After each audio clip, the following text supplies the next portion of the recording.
By request from quite a few people, after many things have been mentioned over the years here on the cast, a lot of people have asked for more stories about the Italian.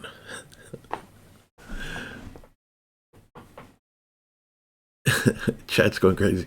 So, there's quite a few people that say I should cut some of this and put it onto my Guild Wars YouTube. This is kind of out of context because they don't get really story time. It's mostly video game stuff, unless it's something that I'm ranting about. But yeah, I could cut some of it. I'm gonna not spend more than 3 minutes editing, so it's just gonna be a chunk. In advance, this is not planned, as it never is. This is off the cuff. This video is for entertainment purposes only. Use the information as such. That said, what I'm going to tell you is 100% fact. Mind you, this stuff happened years ago in my youth. There may be some slight gaps, but I'm not going to make up anything for the sake of a cooler story or to make it more sensational. What I'm going to tell you is how things went down and happened. That's a fact. Again, there is no editing this to make it sound better than it was. People ask about my upbringing, and I talk about the crazy people that I knew. That wasn't a giggle. And this is just one character of, I guess I've never counted many. For the people that think, oh, I was brought up in rural Dakota or wherever bum nothing fuck place you grew up. This is what it was like for me. So we're going to talk about the Italian. There's no video here. It's going to be locked on this screen for no particular reason. I might take some questions for people that listen to the cast. They're going to know about this character. If you're on Guild Wars, you're going into this blindly, so I might do a little fill-in. So we're going to get started in a second. Chat's going crazy with all kinds of questions. I have nothing planned. I'm just going to think of various memories, and I will tell short stories about my experience with the Italian. Again, none of this is planned. This takes place, I don't know why that matters, when I was born October 18th, 1980. So this takes place in maybe some of the stories in the late 80s, in the mid 90s, growing up till the late 90s.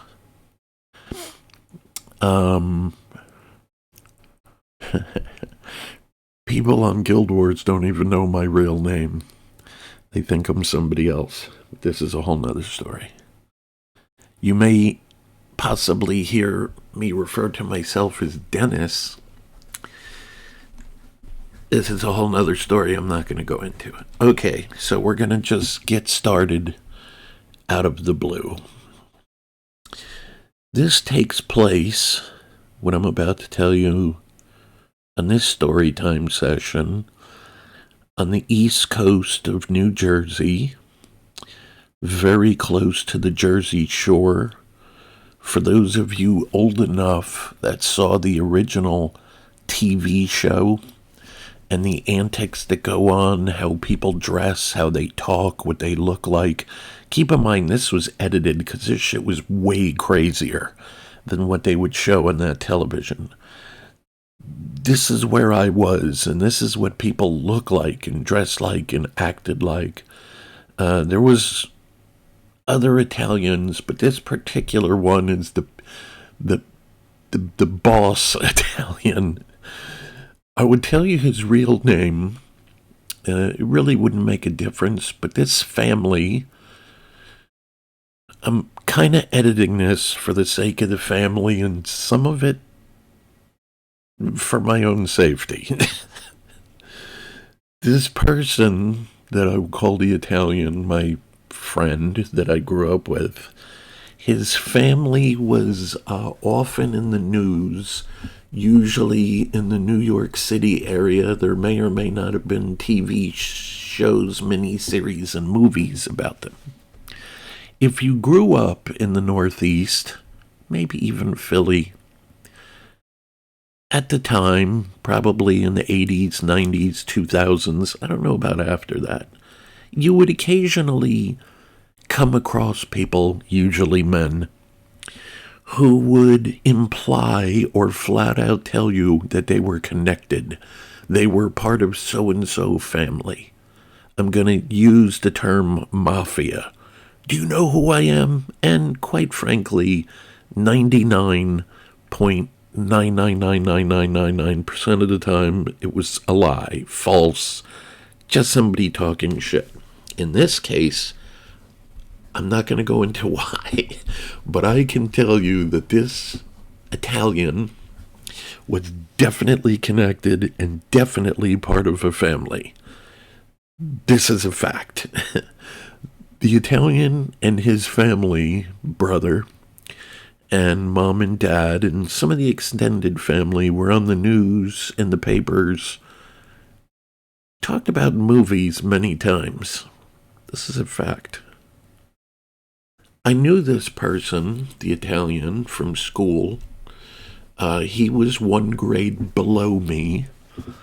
And in school, I had a class, if I'm not mistaken, the first one was, we had to take a mandatory, it was called graphic arts back then.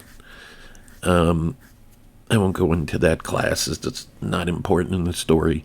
But needless to say, this was in high school, and I needed some bullshit arts class my senior year. I didn't have enough.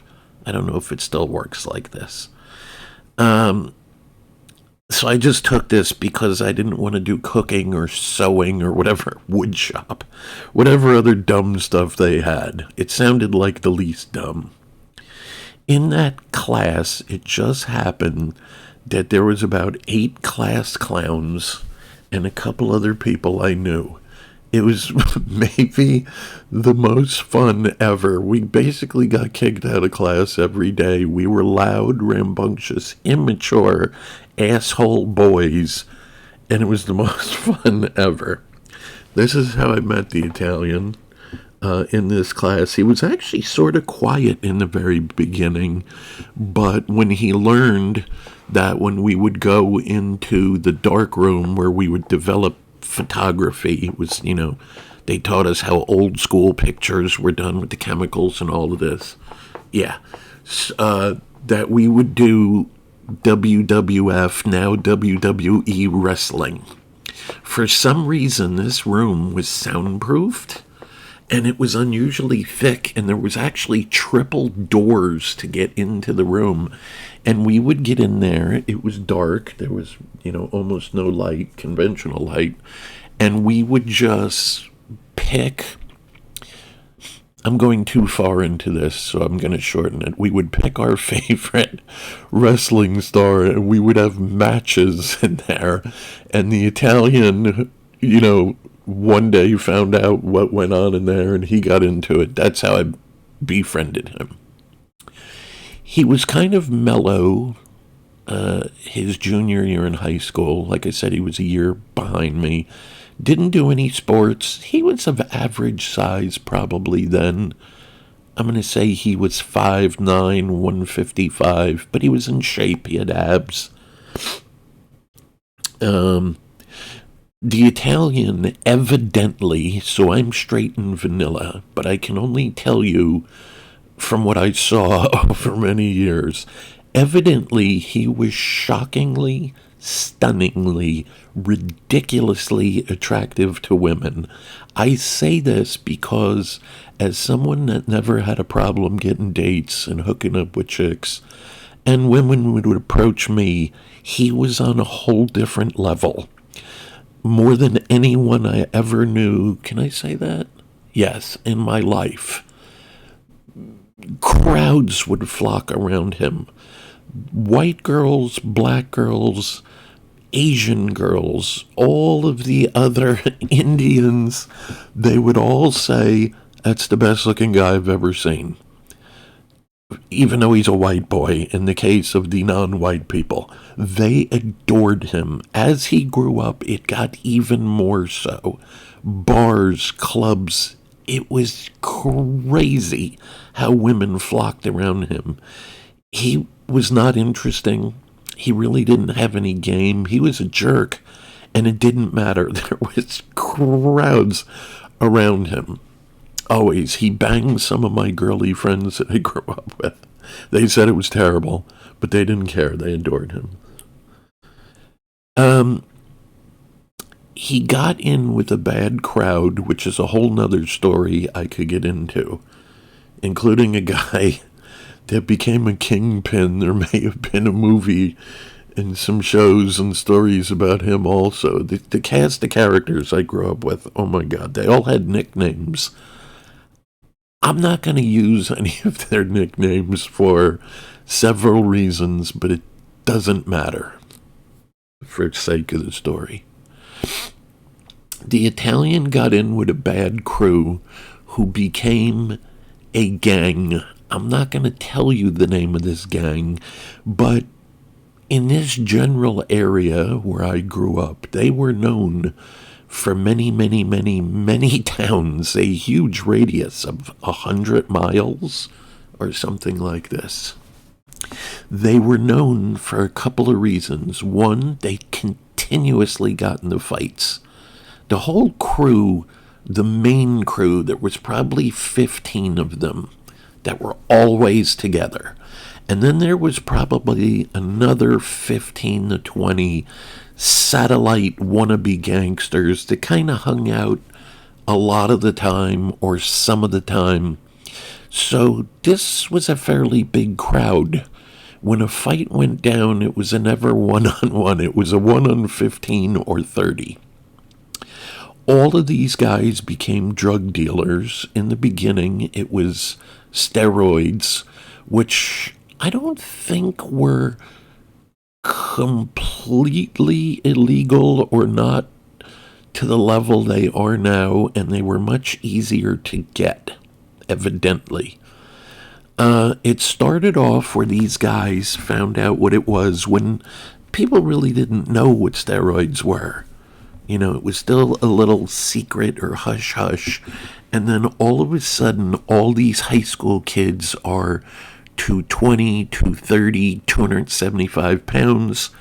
Our football team, all of a sudden, is just destroying everyone. We got, senior year, 15 kids initially that are bench pressing 400 pounds, a couple 500. And by the end of the year, there was probably 50 in our high school. They were jacked up meatheads. So the Italian friends sold roids and used them, and they would do typical kid things, which here in the New Jersey, New York area would be going to bars, but mostly clubs in the city and in Bergen, for none of you know what that is, and the Jersey Shore. And they would just be troublemaker meatheads, try to pick up girls, showing off what they look like. They always had money, so I could see the allure for people when the normal person that wasn't rich, I'm talking kids 17 to 22, when they would have some bullshit job at, I don't know where people work, McDonald's, whatever your local food store is, and they would have a couple of bucks. These kids would have 2, 5, 10, 30 grand on them right? They would buy whatever they want. They would have the best of everything always. They had brand new cars that they bought cash that were modified for what was good back then. And they just always had cash, always. Just for the sake of a little more info, this gang learned quickly that they made a lot of money selling roids, but it was kind of a small market. And they're like, why don't we sell other drugs? I remember them having weed, but this was not a huge money maker. It was basically coke and something called ecstasy. I don't even know if people do that anymore. But this was huge money. Big, big, big, big money they would make. I knew all of these guys because after high school, they all went to the same gym as me. Now, none of you know the famous Diamond Gym. Pro bodybuilders and meatheads know there was a lot of famous people went here that were bodybuilders, and there wasn't really influencers at the time. But this is a big, like, Gold's Gym in Venice or something. But this was like the East Coast version. These guys all went to my gym, and so I knew them. I had known some of these kids growing up when we were little, 5 or 9, like in 8th grade. So I knew these kids, so nobody fucked with me. Plus, I was bigger than all of them by a lot. There was one guy who was really juiced up and had genetics. He was probably 6'4". I'll just call him Brock Lesnar. That wasn't his real name, but he did rather look like it. Kind of looked like me also, quite frankly. Some people thought we were related. You know what, I'm not going to go into the Brock Lesnar guy because he's a whole nother story with a court case and television. And anyway, I knew all these guys growing up. They didn't fuck with me. Now, even though at the time I didn't play smart, I would see the money and the cars and the girls and all of this, and there's a certain part of you as a dude like, man, I'd like to get in on that. I want to hang with these guys. It's all the fun. You hear all the stories. Somehow my spider sense said, you're going to get killed or go to jail if you hang with these guys. So occasionally I would be places where I knew they were going. I wouldn't get in. I learned very quickly when in high school and maybe a year after, yes, I'll go more into the Italian in a second. Don't get into cars with these guys because they're most likely high drunk, raging out on roids, and they're young boys with cars way too fast for their maturity level. Yeah, so I was on the outside, but I know everything that was going on. Let's just say. Stuff that would happen. So many legal things. God, I could go on for 100 hours on legal bad stuff that they did. Somebody said, any bank robberies? Yes. And they got caught. The one who spearheaded that was a guy named Buckwheat, and there's a whole nother story about that, which I'm not going to go into here. So this is a little background on the Italian. He was with this gang, all drug dealers, all on roids, and at this point, other drugs, when they could, ecstasy, coke. And if you take someone who's already on real steroids, not some of this fake shit that's around today and the bullshit. This was real pharmaceutical grade, the real deal. You take young men with hormones out of control that are very large, and they're idiots, and they felt untouchable. This is a bad situation. Very bad. There's chat is going absolutely crazy, so I'm ignoring it. So this is some background on the Italian. Now, the Italian, his family, and again, when I tell you this, it's a fact. He was connected, I'll just say, removed from who was in charge by, let's just say he was in the family. Let's say he was a first cousin of a very famous family. So he wasn't one of the children of the bad guy, but very close. He would get gifts that were extravagant. Oh, you graduated high school? Here's an envelope, with 100 grand, and here's a brand new Corvette convertible. This is, typical. So, I'm going to just tell some short stories. I literally have a million of them. And this is in no particular order. I didn't know as a kid what addiction was. It's just, I had a nice childhood. I rode my bike. I played outside. I was always an athlete with 10 different sports going on. So that was kind of my thing most of the time. I led a clean life. No, he was not athletic, really, to speak of. He was just chill. He was nice when he wasn't high or drunk. He was just cool to hang with. Plus, there was just always girls, so many girls. He was literally like a fucking magnet. I never to this day have seen anything like it.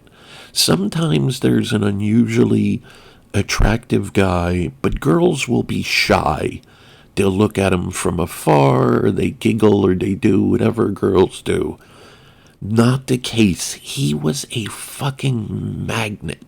They would just, if we went to the mall on a Friday, back when people went to malls, he was like the goddamn Pied Piper. None of you know that story. Okay.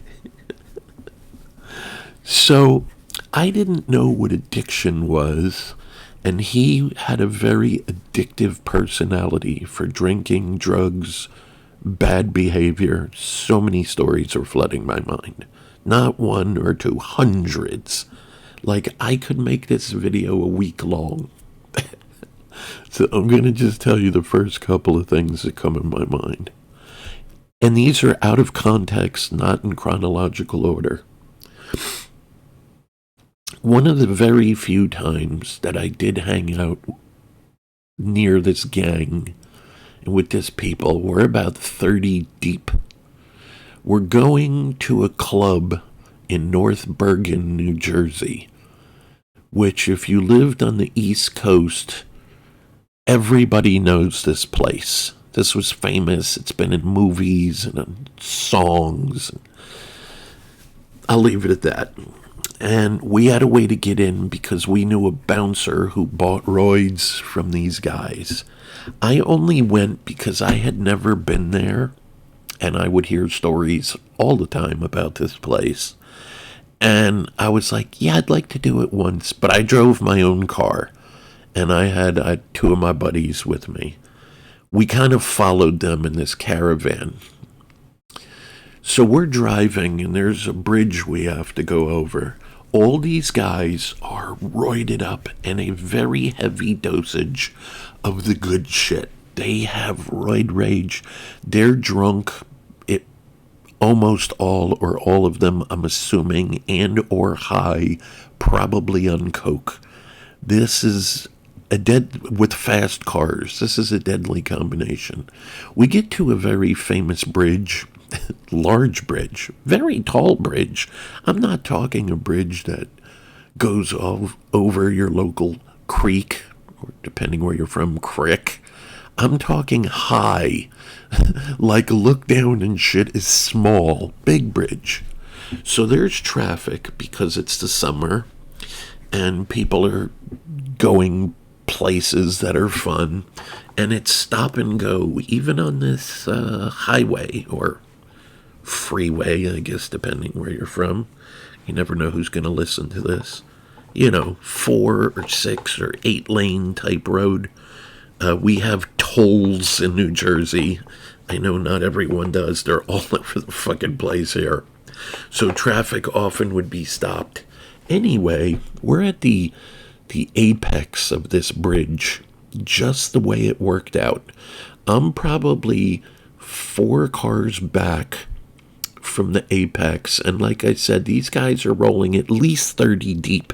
There could have been more satellite people that were with them that I didn't even know, but I'm just talking about the core group. So we're all kind of in a line. What were you driving at the time? Ooh, I would have been in... I was in a 70 SS split bumper Camaro. If I cared, which I don't, I could link you pictures. It was black with the SS racing stripes. Yes, very quickly. Yeah, nobody knows what that is, but yes, it had Krager SST rims. It was a LT1 motor that was in there with a 4-barrel. I'm not going to get real technical. 373 gears, and it was, it was nice. It was clean, like a show car. Okay, so anyway, traffic stopped, probably because of a toll, and it's the weekend, and it's crazy. People are going down the shore and wherever they're going. So we stopped for a millisecond on this bridge, very high up. I'm only a few feet from the absolute highest part. When the Italian, who was in a convertible Mustang GT, hops out, so there's a sidewalk.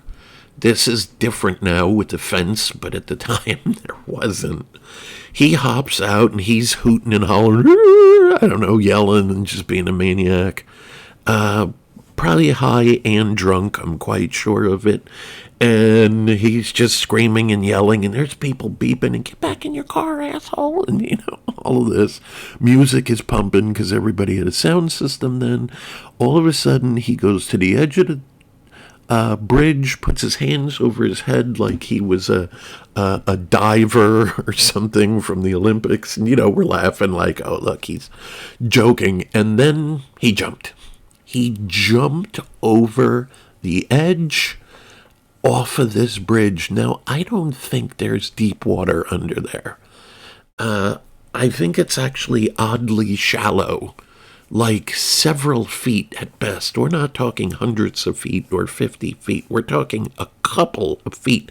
And there's rocks all over the place. He just jumps. I am in utter shock. I'm completely sober. And I just watch, and then I lose him. And I'm like, oh, I almost said his name. The Italian just jumped. And the guys are cheering. And then they're like, whatever. They just left. They just fucking left him. They drive, and I'm like, okay. So I go over the bridge. There's this little service road. I go down, and no one else is there. It's just me. There's some people down there that were maybe drinking or partying. I don't know, maybe fishing. It's so long ago, I don't remember.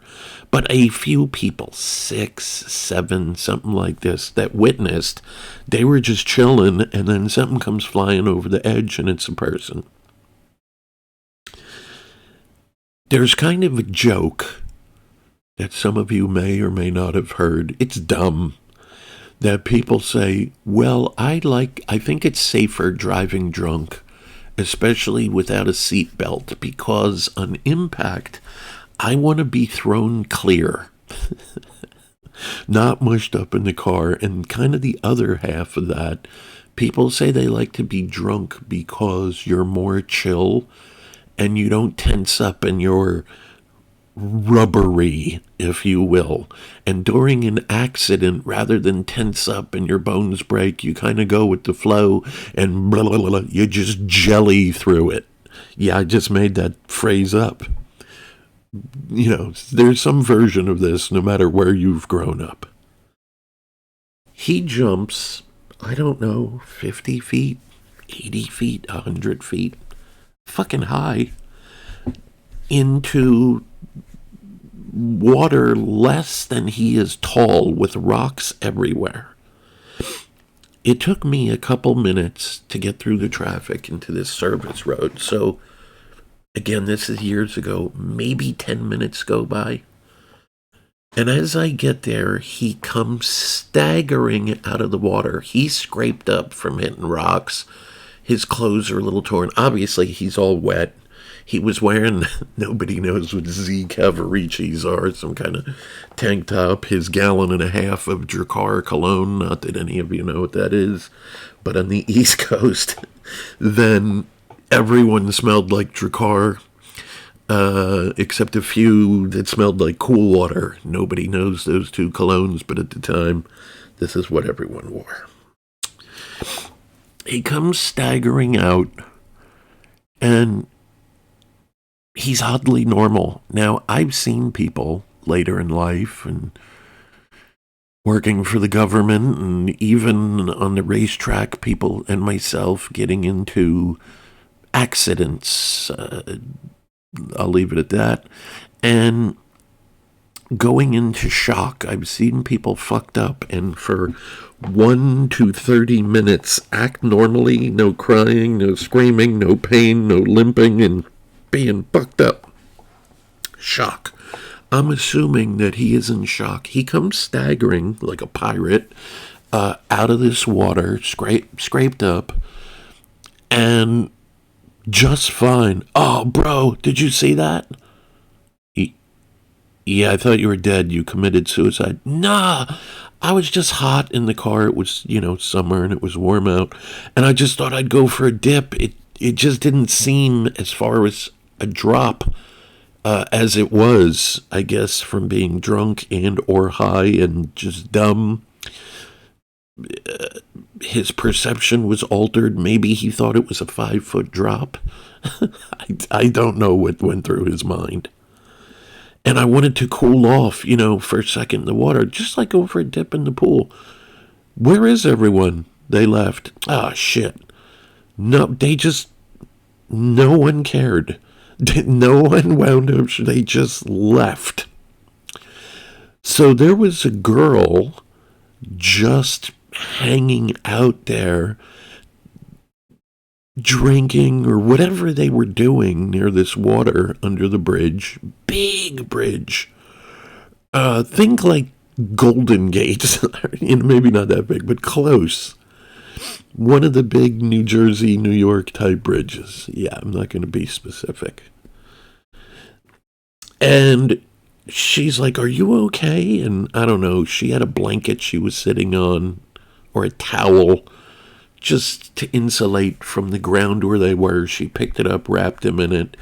It took seconds before, dude, he mesmerized women. It was it was like he made a deal with the devil.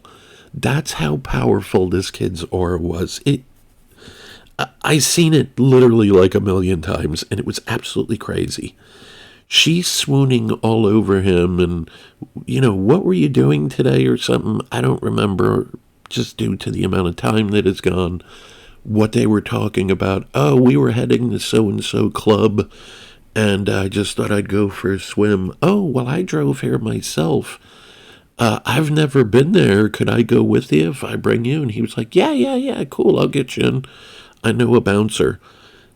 Dude, there is no police, there's no ambulance, nothing. And I was like, yo, Italian, I'll catch up with you. He's like, all right, thanks for checking up on me, bro.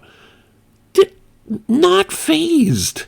Anyone else would have been psychologically affected. Not fazed at all. This was very typical. If I told you the 1 week, 24-hour a day long version of the Italian, this did not faze him at all. We go to a club, the club, and a fight broke out. I'm fast forwarding for the sake of time a lot. Meet up with his gang, and a girl he just broke up with was drunk. I think he broke up with her on like a Wednesday or a Thursday, and it's maybe Friday or a Saturday. And she was a typical big mouth, big hair, long red nail, New York, New Jersey, Staten Island whore that looked like a hairdresser in the 80s. I don't know if you know the type. Mini skirt, 5-inch pumps, a lot of attitude. And she was like, "You motherfucker," had an accent. I forget which. I think she was from the part of New Jersey where they have a strong New York accent. And she's letting him have it, and then she slaps him. Big mistake. He hooks off on her with a couple of bolos, busted lip, broke her orbital bone, broke her nose. Security comes to kick everyone out, but they know better because of who this gang is, and they're known and who they're connected with. So all of the gang and the Italian get to stay. This girl, her girly friends, some of the boyfriends, they all get kicked out. And from what I remember, the gang got free bottles of champagne from the owner of the club. Yeah, crazy. There's actually more to this day, but for the sake of time, so I'm not telling you a 8-hour story here.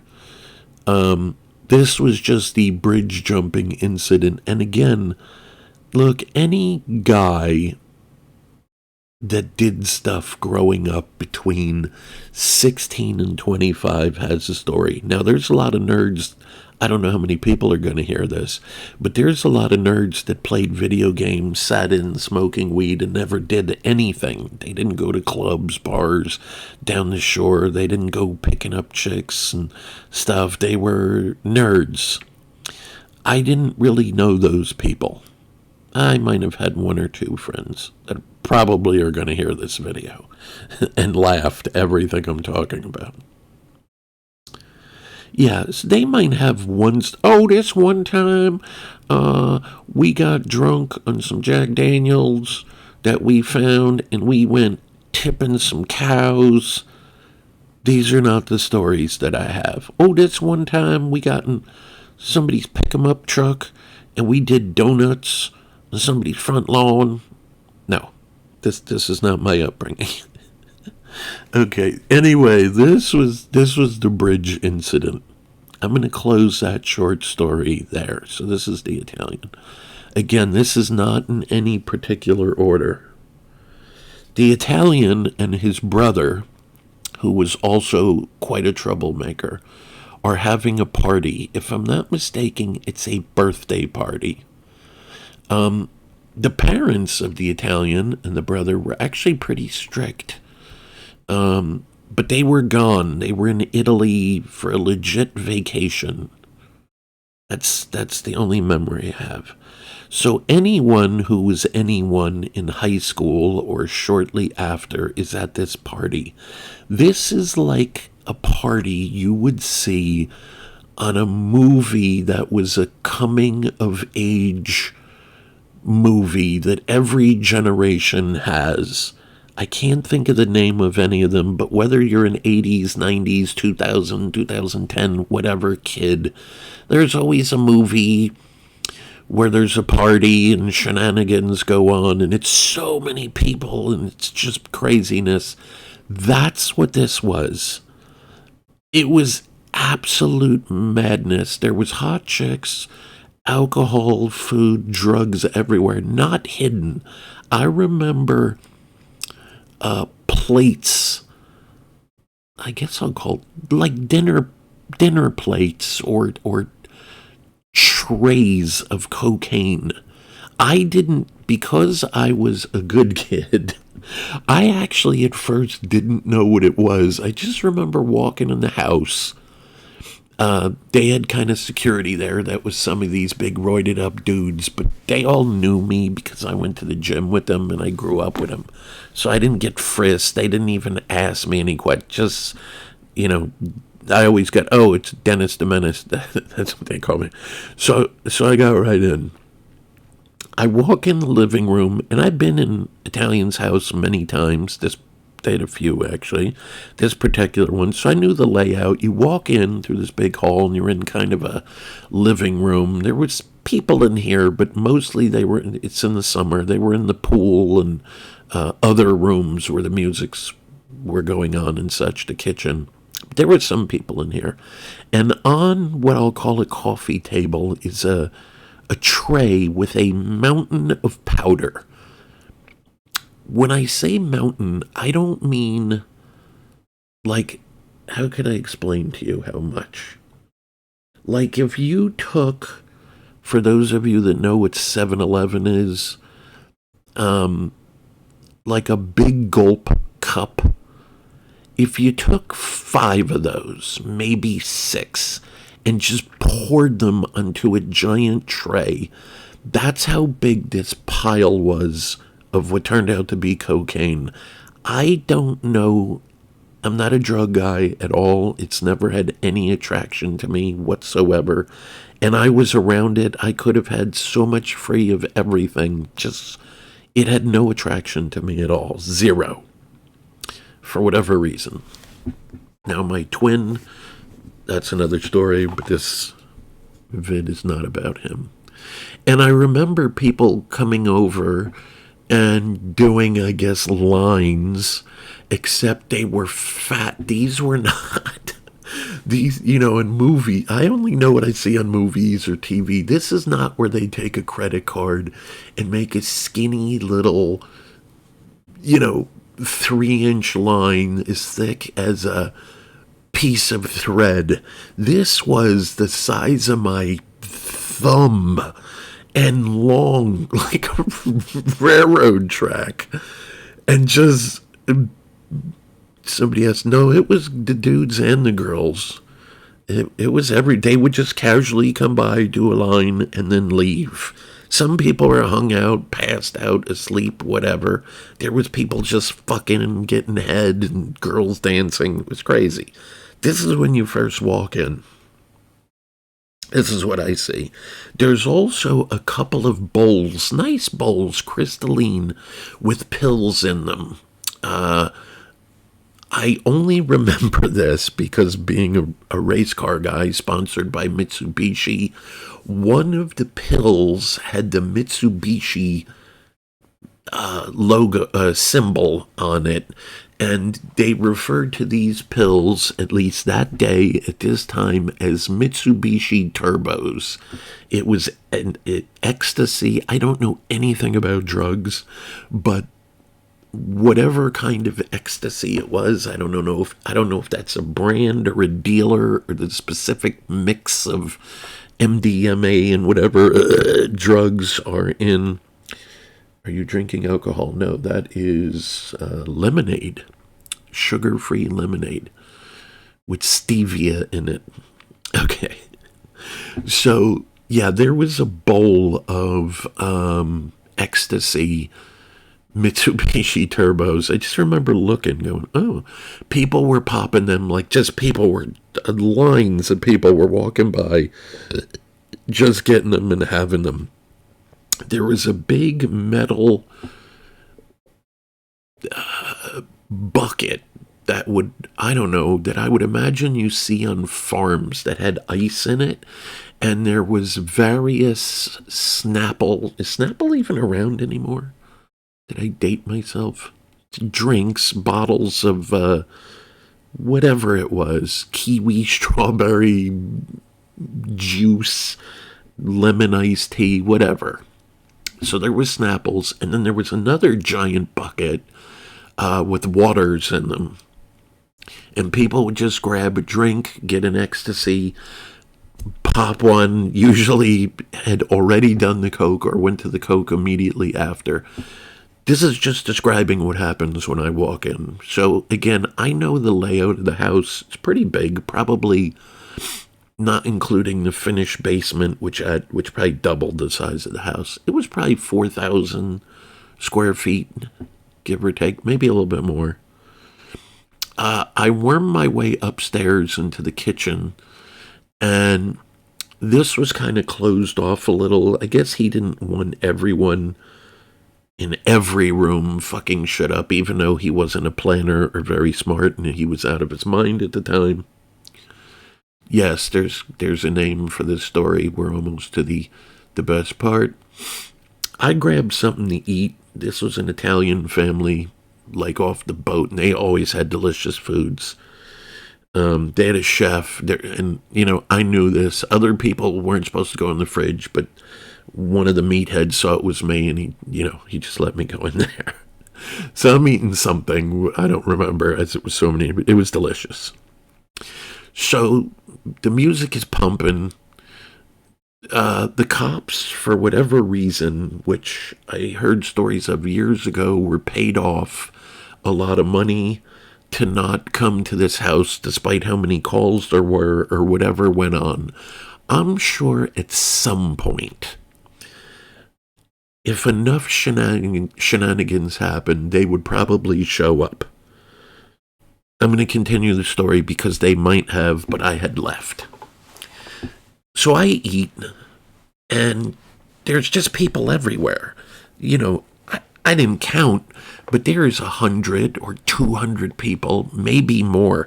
There's kids outside in their Mustangs and Camaros and Corvettes and whatever hot rods they had. They're street racing up and down the street. They're doing burnouts. There's people pumping their music from their crazy systems people used to have in cars. Yeah, with the subwoofers and all that shit. So there's people everywhere. They're dancing. There's passed out people everywhere on couches. There's people, I don't know if they still call it that were doing this tranquilizer, I don't know, K. And they were in a K-hole. Some of you might know what that is. Some of you may have been in one. Some of you don't. But I don't know. I think it's some kind of downer, and you would just be zonked out of your mind on another planet, and it kind of looked like you were dead. So there, you walk by one room, and there's a bunch of people just kind of dead. Maybe they were on acid. That was there too. Different. In this case, I only know because I remember talking to a guy. He had 2 1-gallon Ziploc bags, zippy bags, that you close with your fingers. Go on with your question.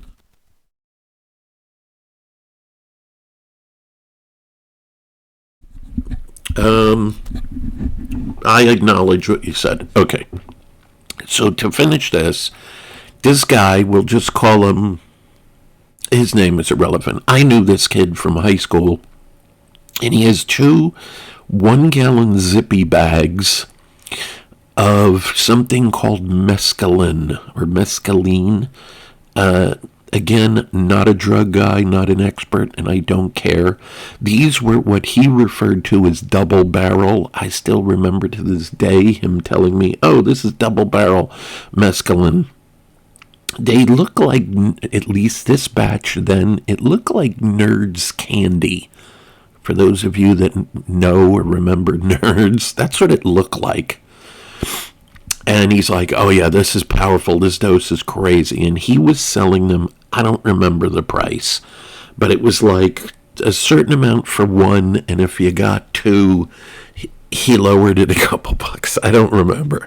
But he had 2 1-gallon zippy bags full, as much as they could humanly possibly hold. So I'm not talking about 5 or 6 pills. It could have been thousands of them. For all I know, everyone at the party had these. I saw him, again, this is so many years ago, 15 minutes later, and the one bag was half gone. So imagine how many nerd candies can fit in a fully stuffed to the gills 1-gallon zippy bag, and half were gone. Yeah, so people here were having a good time. And Coke and X. People were fucked up. No, I was the only person that was of sound mind in the whole place. There was some people not totally trashed, but trashed enough. I was I was the only one. There was booze everywhere. There was several kegs in several rooms. I remember like a pallet of Jack Daniels, and there was a pallet of Coke. Jack and Coke people were drinking, and there was ice like you've never seen before. bags and bags and bags and bags. I don't know. It could have been 500 pounds of ice was in one of the rooms in these buckets. They had it in the bathtub. It was all over the place.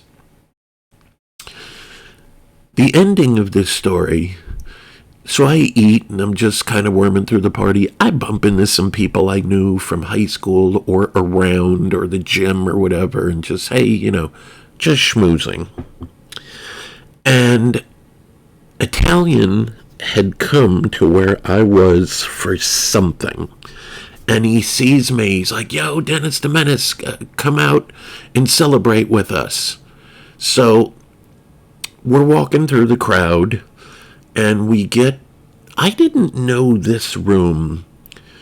There was a door, just because I never went through it. When most of the time they had a movie room in this house where we would hang out and watch current movies and wrestling, and we would eat in there. 90% of the time when I was in the house, that's where I was, in this actual movie room. So I'd never been up there. You go into this small room through a door, and then there's a sliding glass door to a very big balcony on what was the third floor. I didn't even know there was a third floor. It was smaller than the rest of the house. I think it was newer. There was a jacuzzi, and it's a deck made of wood with a railing. There was a little barbecue grill up there and a refrigerator under an awning. This was not huge, 25 by 20 or something along these lines. But there's a jacuzzi, and it was a nice view of where they were, I suppose. Not that this was the greatest view area, but whatever. So we're out on this deck, and there's not many people there. The Italian is there, the brother is there, maybe 3 or 4 girls, and maybe 3 or 4 other guys, that's it. So they went to get away from the noise and the craziness, I'm assuming. So there's champagne there, and he goes, it's my brother's birthday, and we're looking at the clock. He was born at, I don't remember, whatever it was, 12:04. We're going to pop some champagne, just a couple of us, and we're going to have a drink and, just celebrate away from the craziness. And this party is going on. People are coming in and out, and it's so loud. And this is in a, I don't want to say city, but this is not out in the country. There's houses all around here and people with kids, and this crazy loud party of all assholes is going on. There's probably drunk people passed out on the street and on the sidewalk and on other people's lawns. I'm sure there was car accidents. So anyway, we're on this balcony. Italian's there with his brother and just a handful of other people. Somebody or 2 people might have been in the... It's hard for me to use the word jacuzzi because there's a different word we call it. But for you people, I'm going to call it a jacuzzi. So sure enough, it's just a minute or 2. And, 12:04 comes. And they pop open some expensive champagne. I don't remember the brand, but I just remember he's like, yeah, I got a case of this. And it was $200 a bottle. And this is back then. And they're not taking shots or glasses. They just each have a bottle, and they're just chugging it like you would a Snapple. They're just drinking champagne. So they're like, yeah, we're going to grab something to eat. And then we're going to, whatever, go hang in the go party or something. So right before, Italian's brother, I'll just call him Italian's brother, said, oh, Italian, I have a surprise. What's that? So he has a duffel bag, just a black bag like a dude might carry to a gym or something. And he opens it up, and there's money in it. There's stacks of money, which didn't surprise me.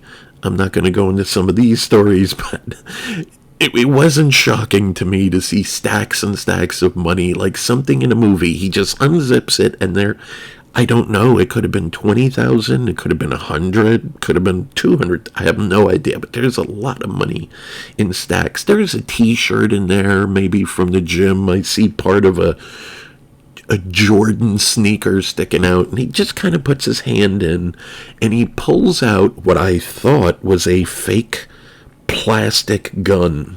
It turns out to be a Mac 11, not a Mac 10.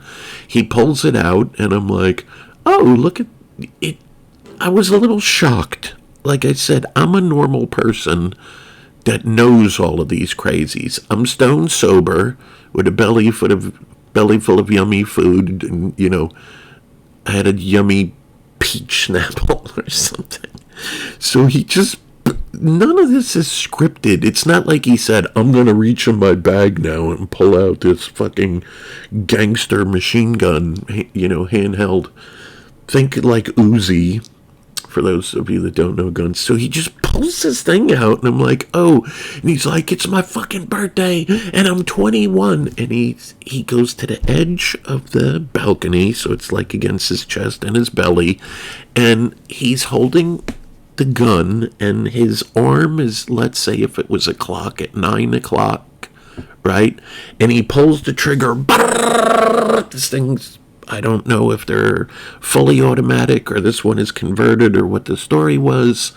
I don't think it was a semi because the rounds were coming out way too fast. Sounded like an A-10 Warhog. Well, none of you know what that is. Anyway, rounds are just capping off, and these were not blanks. There's a big flame kernel, the whole thing, and he goes from 9 o'clock, makes an arc with his arm quickly to 3 o'clock, pulls out another clip, my fucking birthday.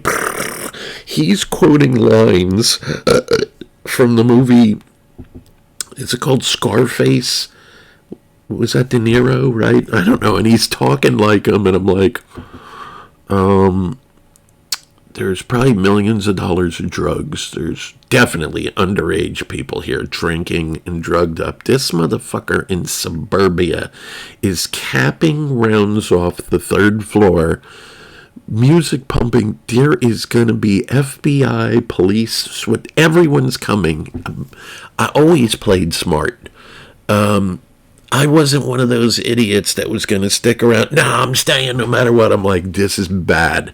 So I was like, hey man, brother of Italian, happy birthday, and I hope everything's cool. I don't know. He gave me a pound or maybe hugged or something. I'm like, hey, I got to get out of here. Oh, thanks for stopping by.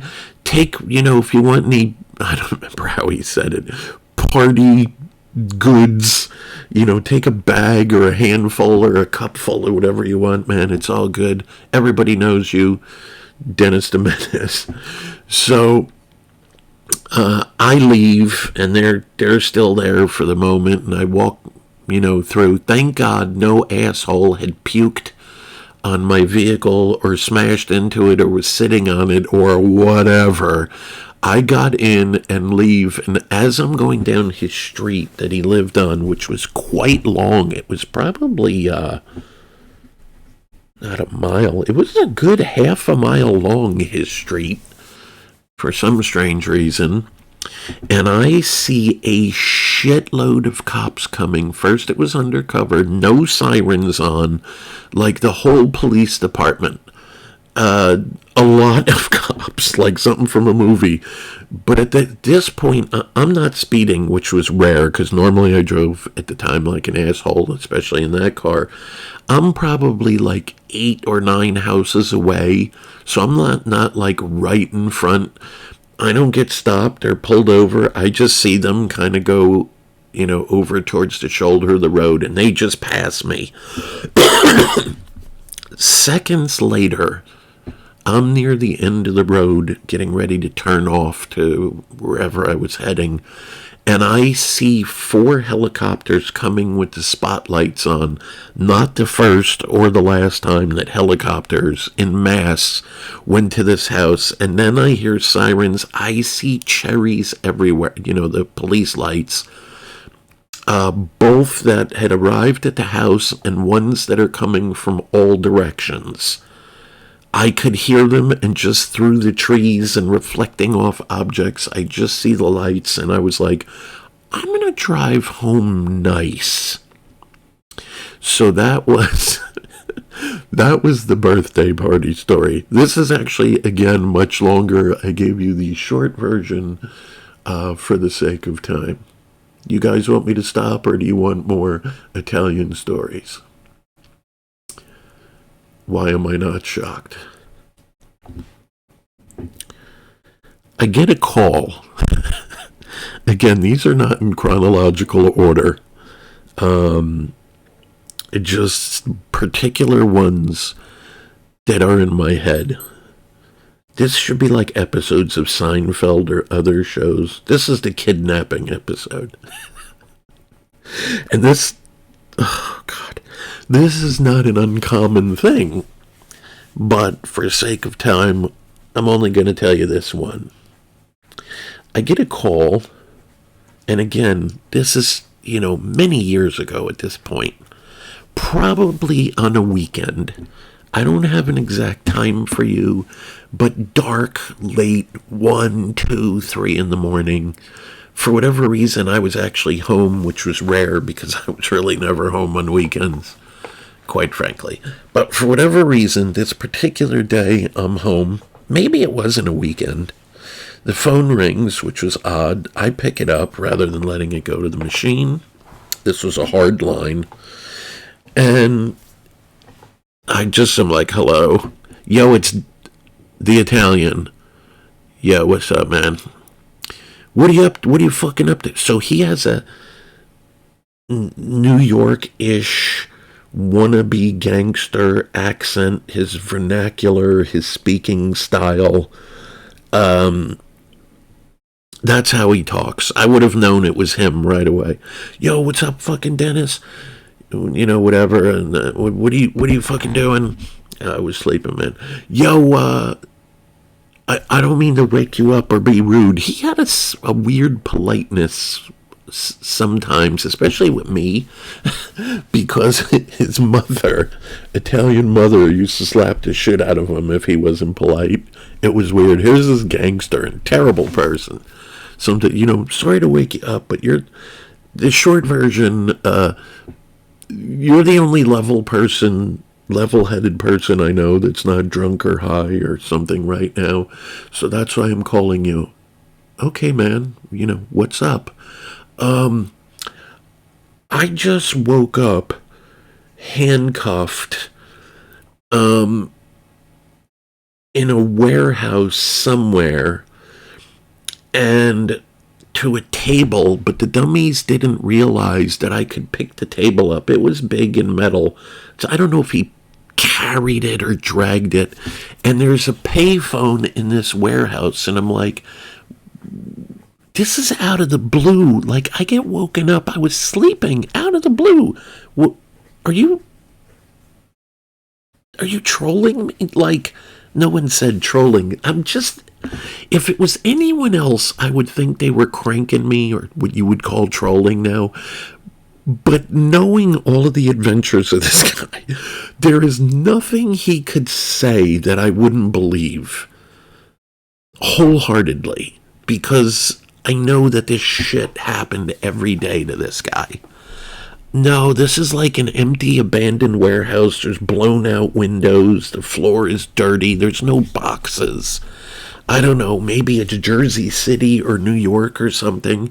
And there's a payphone against the wall, and I found a quarter just laying in the dirt. So I thought I would call you for help. This is me. Flabbergasted, verklempt for the Jews. Like, what? What do you want me to do, Italian? Can you help me out? I know you're real smart and you're good with stuff. I mean, look out the window. Do you see any markings? Is there any signs? Is there other buildings that say Joe's Plumbing? Whatever it was I said. Can you give me any help? No, it's just like an industrial area. I'm a little too short. There's nothing to climb on to see out the windows. I'm just in here. Hold on. I don't know. The phone beeps or something. None of you know what a payphone is, but you got to put change in it. But it would run out, and I think it would like beep. Based on, a nickel would get you, I don't know, a minute, and a dime, 2.5 minutes, and a quarter, 5 minutes. But before it ran out, it might beep. You're going to need more money soon, something like this.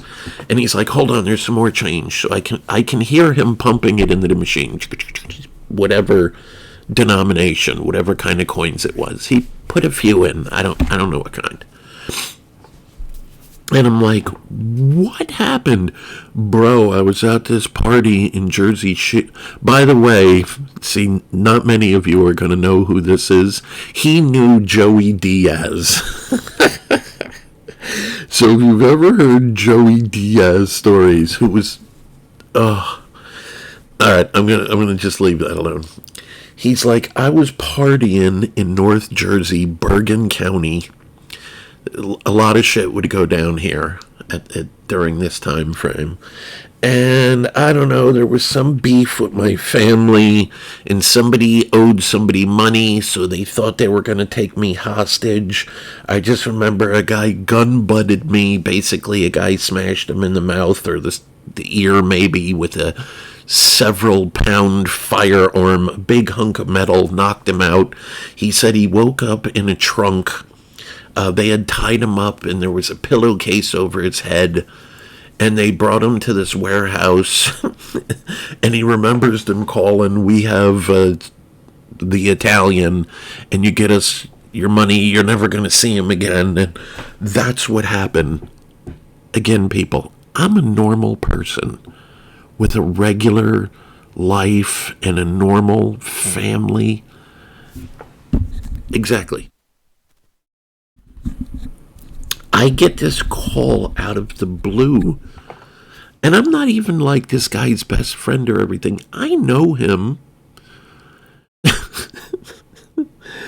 Right, so this is insane. And I'm like, I don't know. Oh shit, there's headlights. Somebody's coming.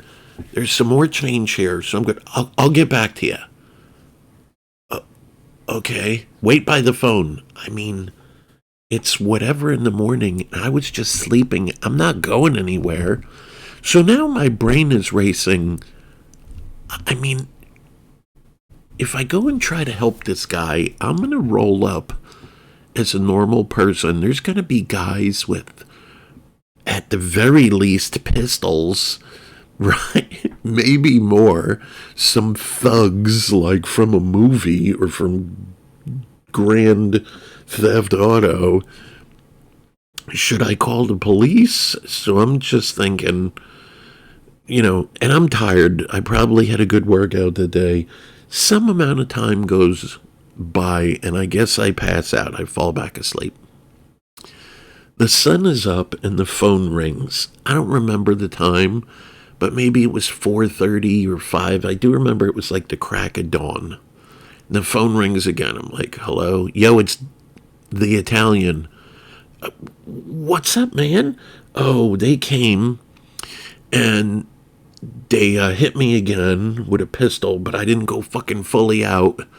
And they threw me in the trunk. It was some kind of stolen old Cadillac. And he said, I don't remember if something got caught in the trunk, a piece of clothing or some paper or something, and when they slammed it shut, it didn't lock. It went down and just stayed there. And Dino said now you know his name.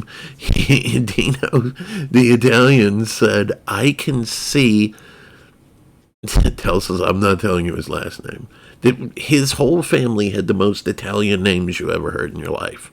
Now, if J-Mac hears this, he's laughing because he knows another story or two that I told about this guy. Only old school fast car listeners remember this guy, but he's been in other stories I've told years ago. So I can't believe I said his name. So anyway, the Italian, we'll forget his name, says they're driving down the New Jersey Turnpike and they're going through a toll. He's kind of holding the trunk closed. And as soon as they slow down enough, most people that go through tolls, I don't think they had easy pass then. Some people maybe where they live, they don't have tolls and have never seen one. You would drive through this little gate of sorts on the highway, and there was a basket, and you would, maybe it was 25 cents or 75 cents. You would have some amount of change. You were supposed to stop, put it in a basket, wait for a green light and go, but no one did that. You would kind of drive by it whatever mile an hour and just kind of throw it in like you're playing basketball. But they slowed down somewhat and hit the gas and started going, and Dino, the Italian, just jumps out of the trunk. He was bound and just starts running. So it probably took them a few feet to realize, the trunk opens. The guy looks in the mirror or out the back window. I can't see. The fucking trunk opened. They didn't know that he hopped out because this trunk is enormous and it's dark. It's on the highway and there's cars all over. They're probably getting headlights to the face. So he goes running off into wherever. I wasn't there, so I don't know. And people are honking, I'm quite sure. So the bad guys, the kidnappers, they have to go some distance before they could get into the shoulder, or some parking lot or a rest stop or whatever. I'm not quite sure. And the Italian is at yet another payphone. He had just asked someone, I got to make a call. And he was sweaty and maybe bloody from being hit. Do you have some change? I got to make a call or whatever. So he calls me again at the crack of dawn. Yeah, man, they were transporting. I think they were going to kill me and dump me in the river. I heard somebody talking. We'll take care of it. And, I was going to be, we call it swimming with the fishes. And he said, I just hopped up and I went running and I'm at so-and-so, and, I'm trying to hide. People are helping me. They handcuffed me, but somebody kind of put me in the front, thank God. Somebody gave me a jacket, so it's kind of over the cuffs, so you can't tell. And some nice people have a medical kit in their trunk or whatever it was, and they got some of the blood off me. They're being nice. Somebody got me, so he's eating a burger or something. I don't remember. So they fed him something. And he's like, can you come get me? And I'm like, first of all, I got shit to do, whatever it was. I'm just thinking this to myself. And,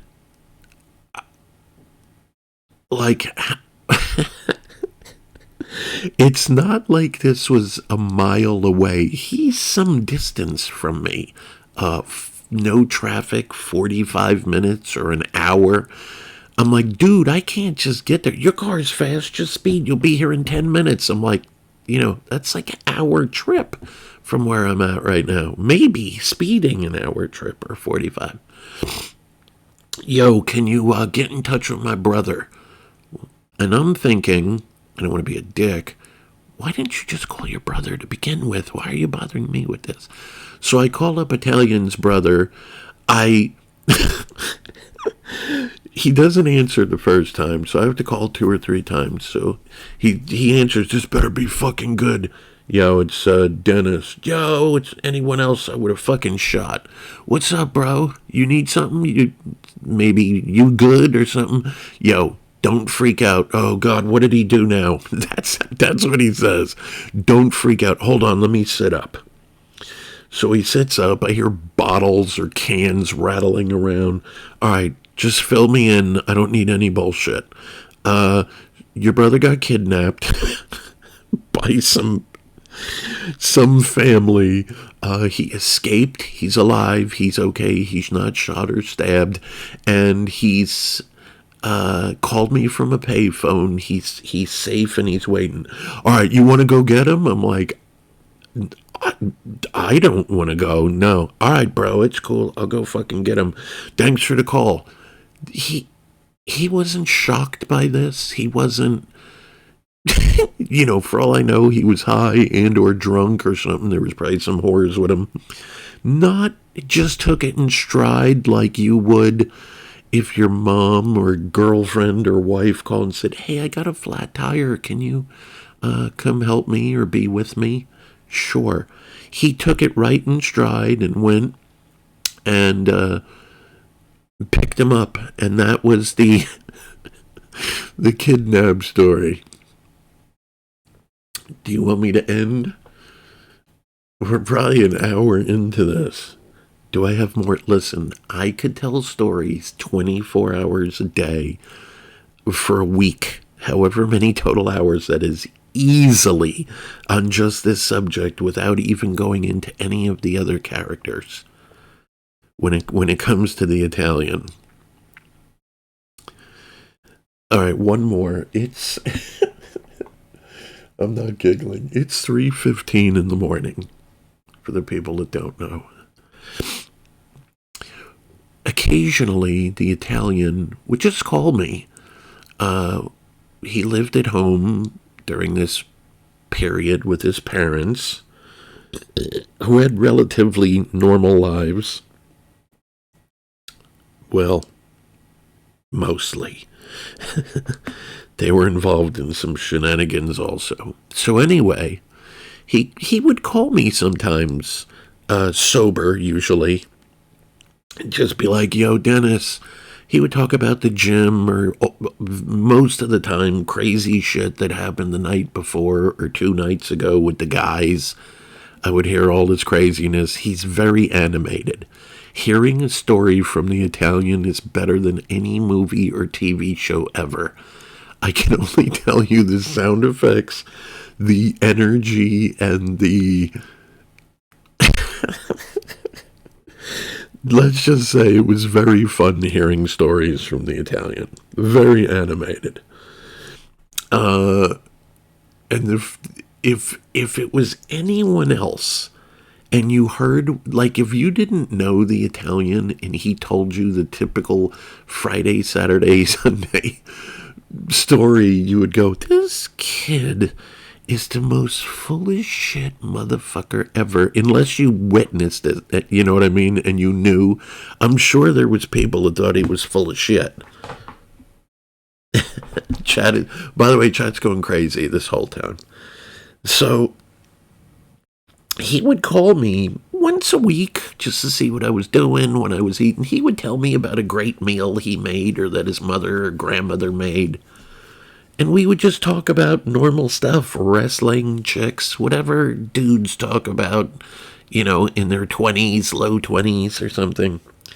Normal, fun conversations.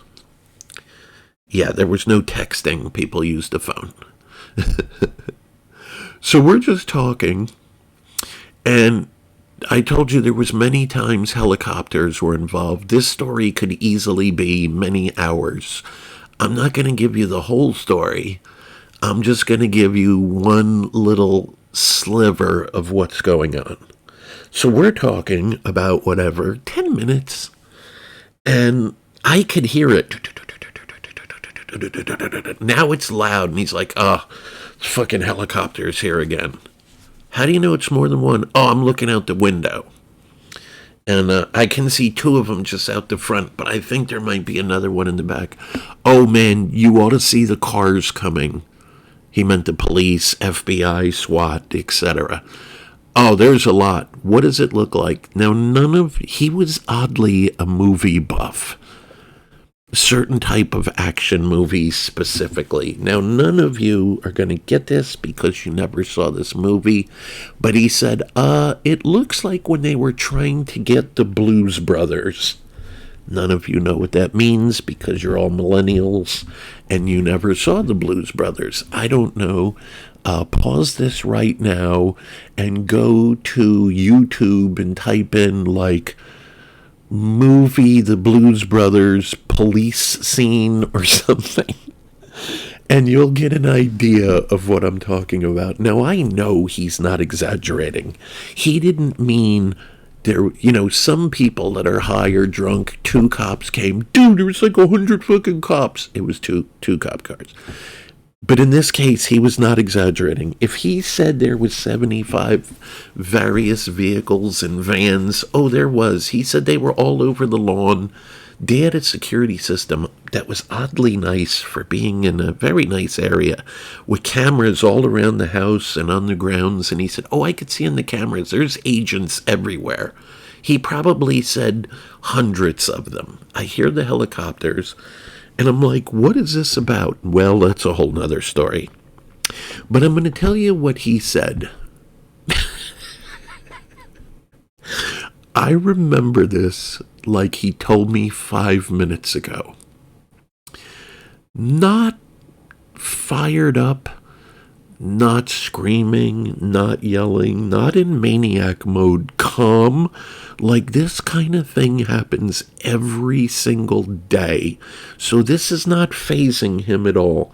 So he's eating while he's talking to me. For some reason, I seem to remember it was either a meatball parm. It was a roll of some sort. I vaguely remember that. With the meat with cheese. It could have been a veal parmesan sandwich or a meatball.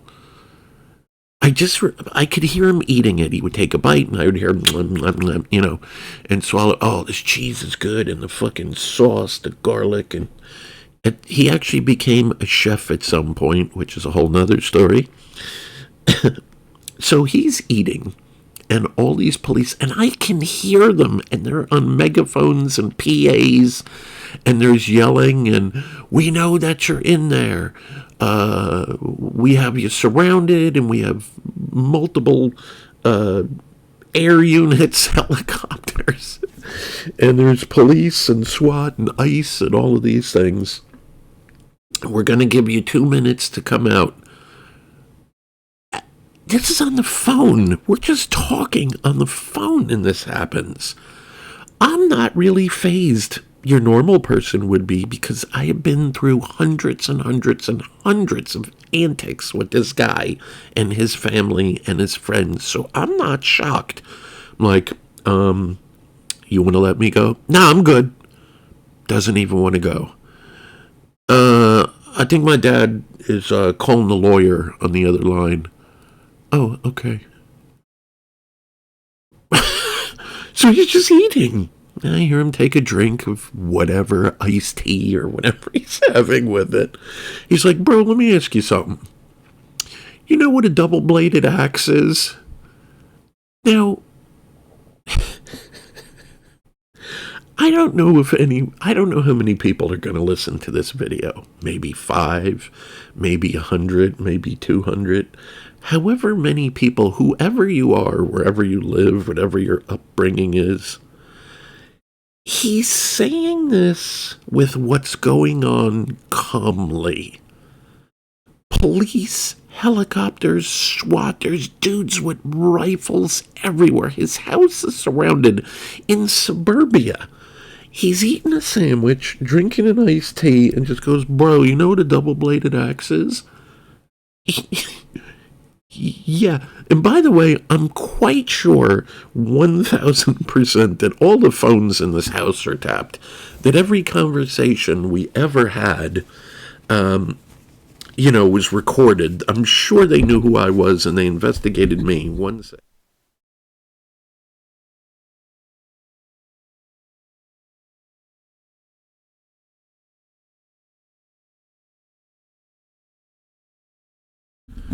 All right.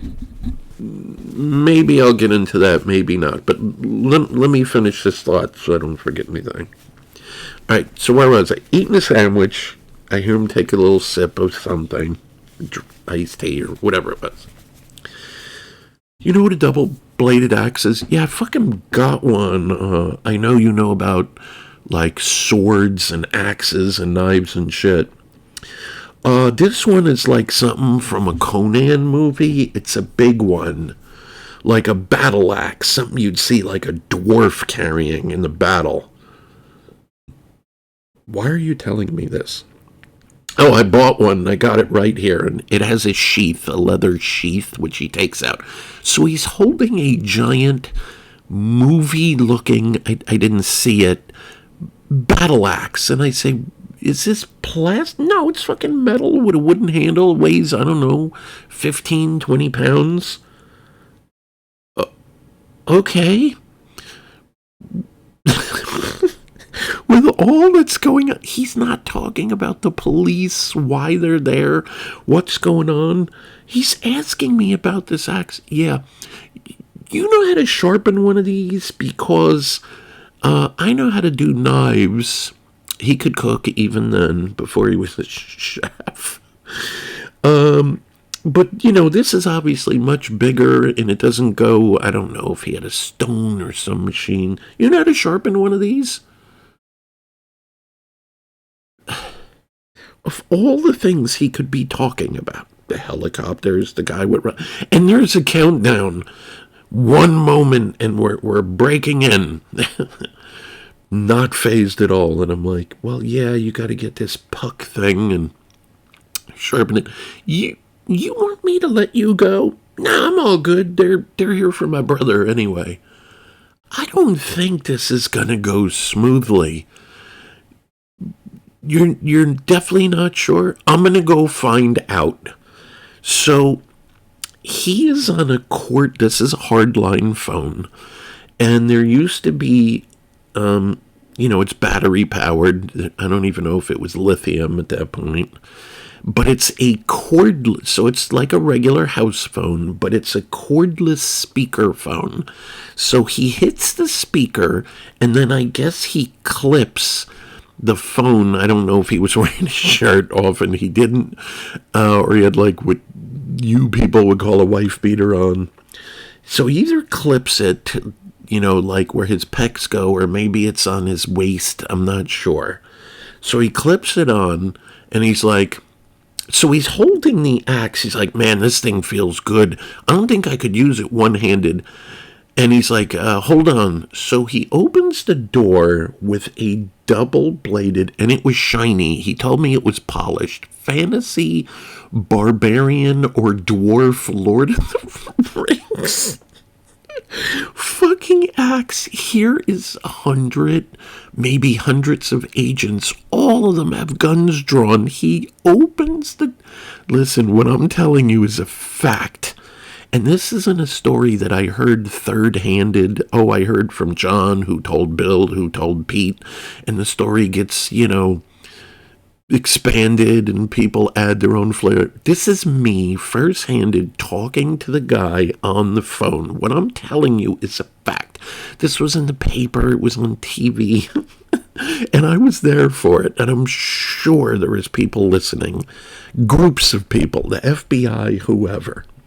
So as soon as I heard the click of the front door, I get this thought in my head from every movie and TV show I'd ever seen, that when he goes to the door with this shiny, gigantic, double-bladed axe, that he's going to be filled with lead. They're going to find 750 rounds. So he goes to the front door, I hear it click, and he goes out with his axe. Get on the ground, put the weapon down. Now, it's not like anyone was right up on him in melee range. They were like on the sidewalk or maybe 100 feet away, 75 feet, something, I'm guessing. And he's just like, what is this about? And whoever the head guy was, I don't know, I just heard a voice. We're looking for brother of Italian. I'm not going to say his name. Oh, he's not home. Well, we're going to come in and we're going to get him. No, I'm telling you, he's not home. He's at his apartment. This is how gangster. Not fazed by the agents, the police. There's more agents showing up. I can hear vehicles and motors coming down the street and tires screeching. I don't know how many were there. It could have been 3, 4, 500. I don't know. Right? And I hear the helicopters overhead. Not phased at all. Probably not shaking. He could have written his name in cursive. It would have been perfect penmanship. This is because of the life that he leads. This is what he says. There's guys on bullhorns. There's God knows how many guns on him.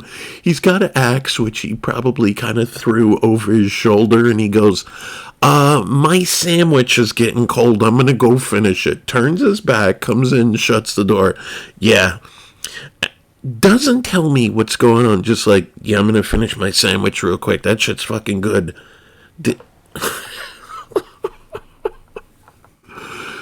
That's all I'm going to tell you about this particular incident that I called a sandwich. If I was a movie producer or a TV show, I could make 8 or 10 seasons edited down about the Italian, and it would be the best. It would be better than The Sopranos, Boardwalk Empire, any of the current shows that... What's that one, Rocky Balboa? Sylvester Stallone has some kind of new gangs. It would be better than Goodfellas and all Donnie Brasco and Bronx Tale. It would be better than all of those. I promise you. If I wrote books, they would be #1 sellers based on this guy's life. But that is a fact how it ended. Yeah, I'm going to finish my sandwich. And just for a little more closure, I don't remember, again, because it's so many years, exactly how it ended, but probably several more minutes went by before the big finale that I'm not going to talk about here on this vid. But he finished his sandwich and his drink, brought it over to the sink, was talking about his axe. He didn't say anything about the agents, the copters. Just talked to me like it was a normal day in the office. Yeah, so that's the sandwich. What kind of car? The Italian, he had a couple, but for quite a while, even though it got smashed, but let's say his extended family owned several places that dealt with cars. That's all I'm going to say. And one of them was the rebuilding, repainting of, along with other services. And when it was smashed up from being drunk and high or being an asshole, it would get fixed there. But he had a very nice, or it started off very nice, IROC Z Camaro. It was black with red stripes, automatic, 350. I don't remember what gears were in it. Nice rims. He had a moderate upgraded stereo. He drove like a Jag-Up. He went through tires. He was the burnout. I mean, all of his asshole friends always were doing donuts and burnouts, but he went through, it had to be 2 back tires a week. He had spare rims that would always be at this one, let's call it shop, and he would just go in and they would, like NASCAR style, just throw on a set of, rims and tires, and they would take the old ones and put new, and just have them ready at all times.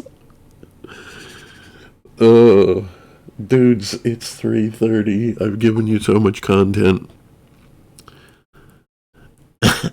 I told you, I don't have a number, but I might have 1,000 crazies. They're all like this. They're bonkers, banana. I couldn't make this shit up if I wanted to.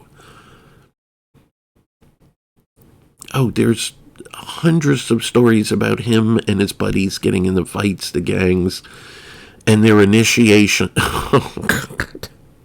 Literally, I could never make another Guild Wars video, and I could put out content every day with stories about the Italian and his friends. Long story time videos. I mean, you guys get to hear them here, but on my gaming thing, they're begging me for one more short one. Again, all of these are hours for me to tell you. I'm really shortening all of these already. I'll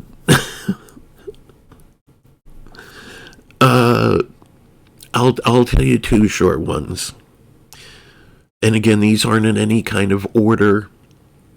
This just popped into my head. As a front, he winds up getting a restaurant. I'm not going to tell you. I'm going to leave it at that. As a front, he gets a restaurant. Now, yada yada, life goes on, years go by. There's jail, there's rehabs, there's just so much goes on.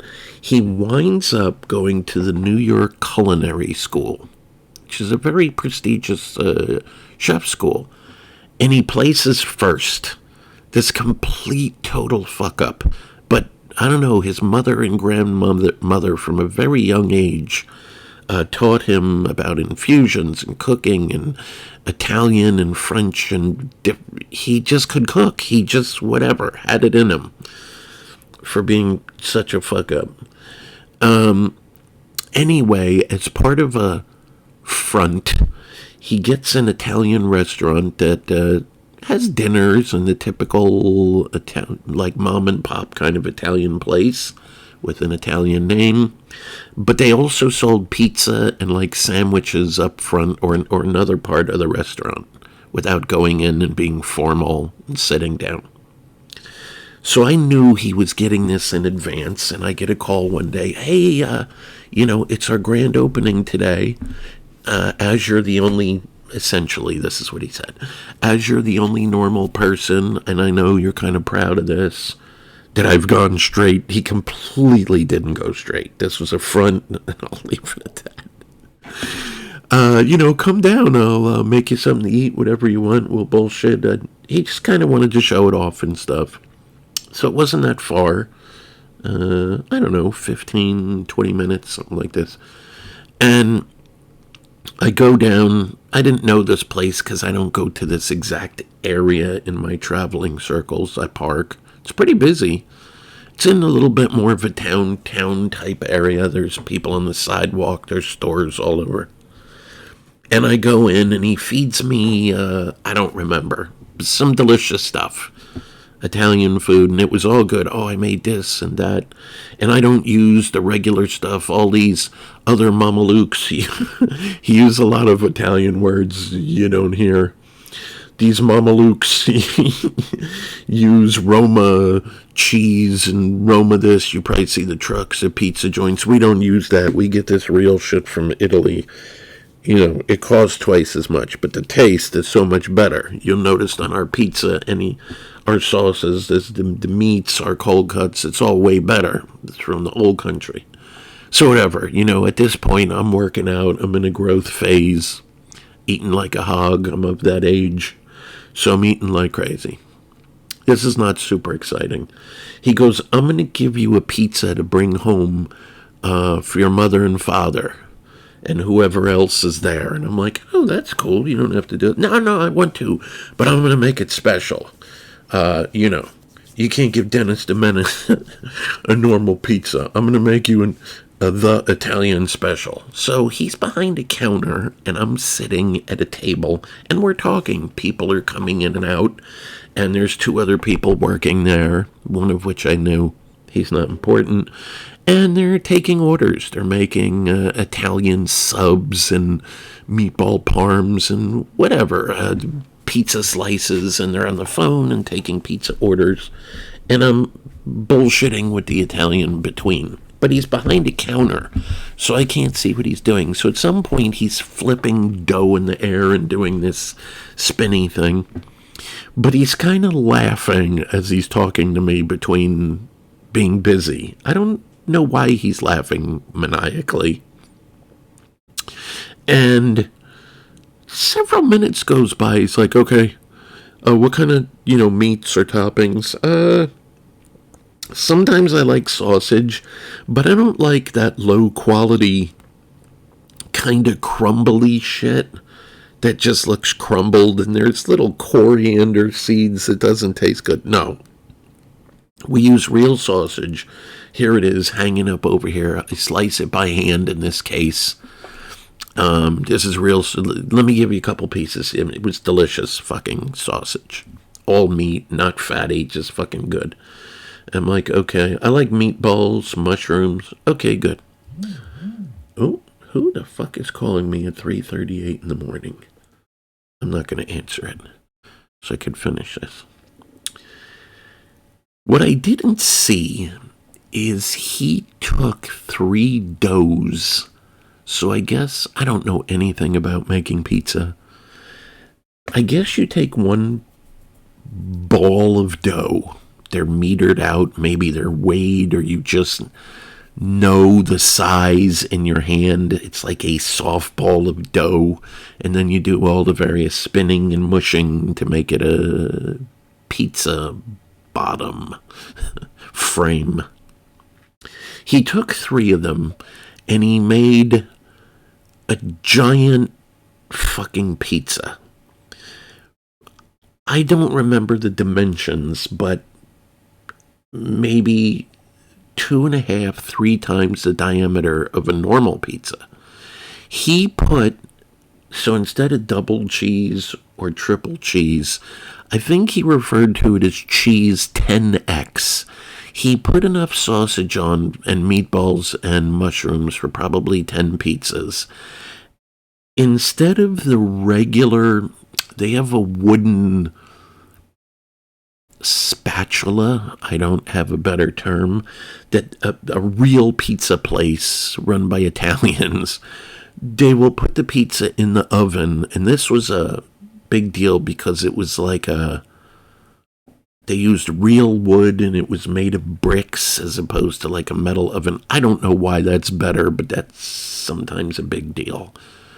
Anyway, rather than the normal spatula or whatever, this little thing to put pizza in and out of the oven, he reaches like around a corner and there's one the size of a shovel that a Bigfoot would use. I mean, this thing was 4 or 5 feet across compared to the normal one, whatever, maybe 6 foot. It was fucking gigantic. It was like a piece of plywood with a handle on it. That's what for those that know what that is. So he grabs my pizza, and I see him putting it in the oven, and he's kind of straining. It's so heavy. It probably weighed 20 pounds, maybe a little bit more, and he puts this monster in there, and I was like, what the fuck is this thing? So again, this is years ago, however many minutes go by, and I had something to do. I don't remember what it was, but I had some engagement. I had told him that, man, I only got an hour. I'd love to hang and bullshit, even help if you need it. But I have something. It was something important. I don't remember. So I got to get. I'm like, man, I got to get home, and I only have about 20 minutes. Yeah, it's cool. So he goes to put my pizza in a box. It's 2.5, 3 times bigger than a large pizza box. So he gets 4 of them quickly. There was a scissor involved, and he had like electrical tape or something, or like duct tape, and he taped 4 boxes together, and he put the pizza in there. And I had to hold it carefully so it didn't slosh. So I go out to my truck, which was a Cyclone. None of you know what that was. And it wouldn't fit on the passenger seat. It wouldn't even get in the door. So thank God there was nothing in the bed. I had to put this thing in the bed of the truck. This giant pizza. 1 slice. Most average people with the average appetite would be stuffed for 16 hours from one slice. It was, oh my God. It was the most ridiculous pizza. If you were to pay for it today, it would be I don't know, a $200 pizza.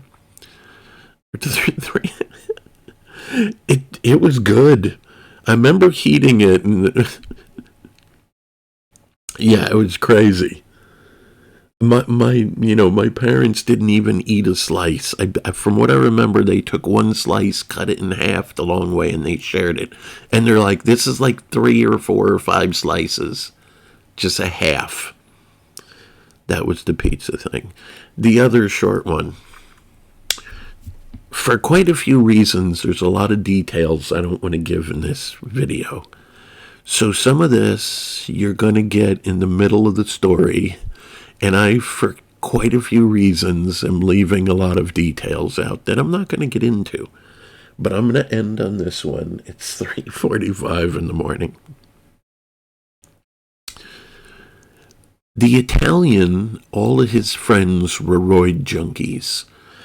For whatever reason, and it's not money, because he always had money, he was not on it most of the time. He was 5'9", 5'10", 155, with abs, kind of in a little bit of shape.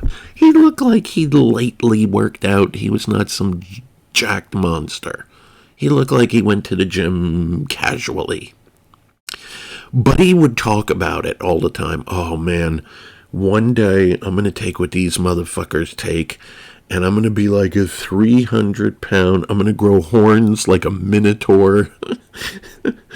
You would talk about it sensationally frequently, that he was just going to be some roided out monster, and it was so alluring and exciting to him. I don't know why he just didn't.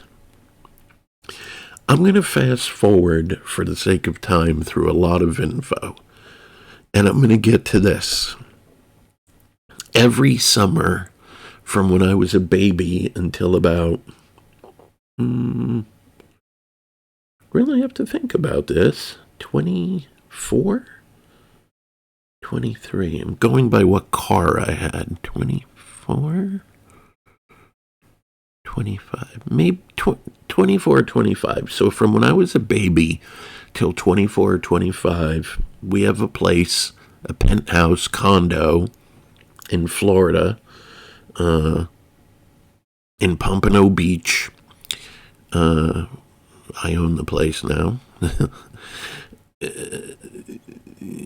I actually gave a guy a free room and food.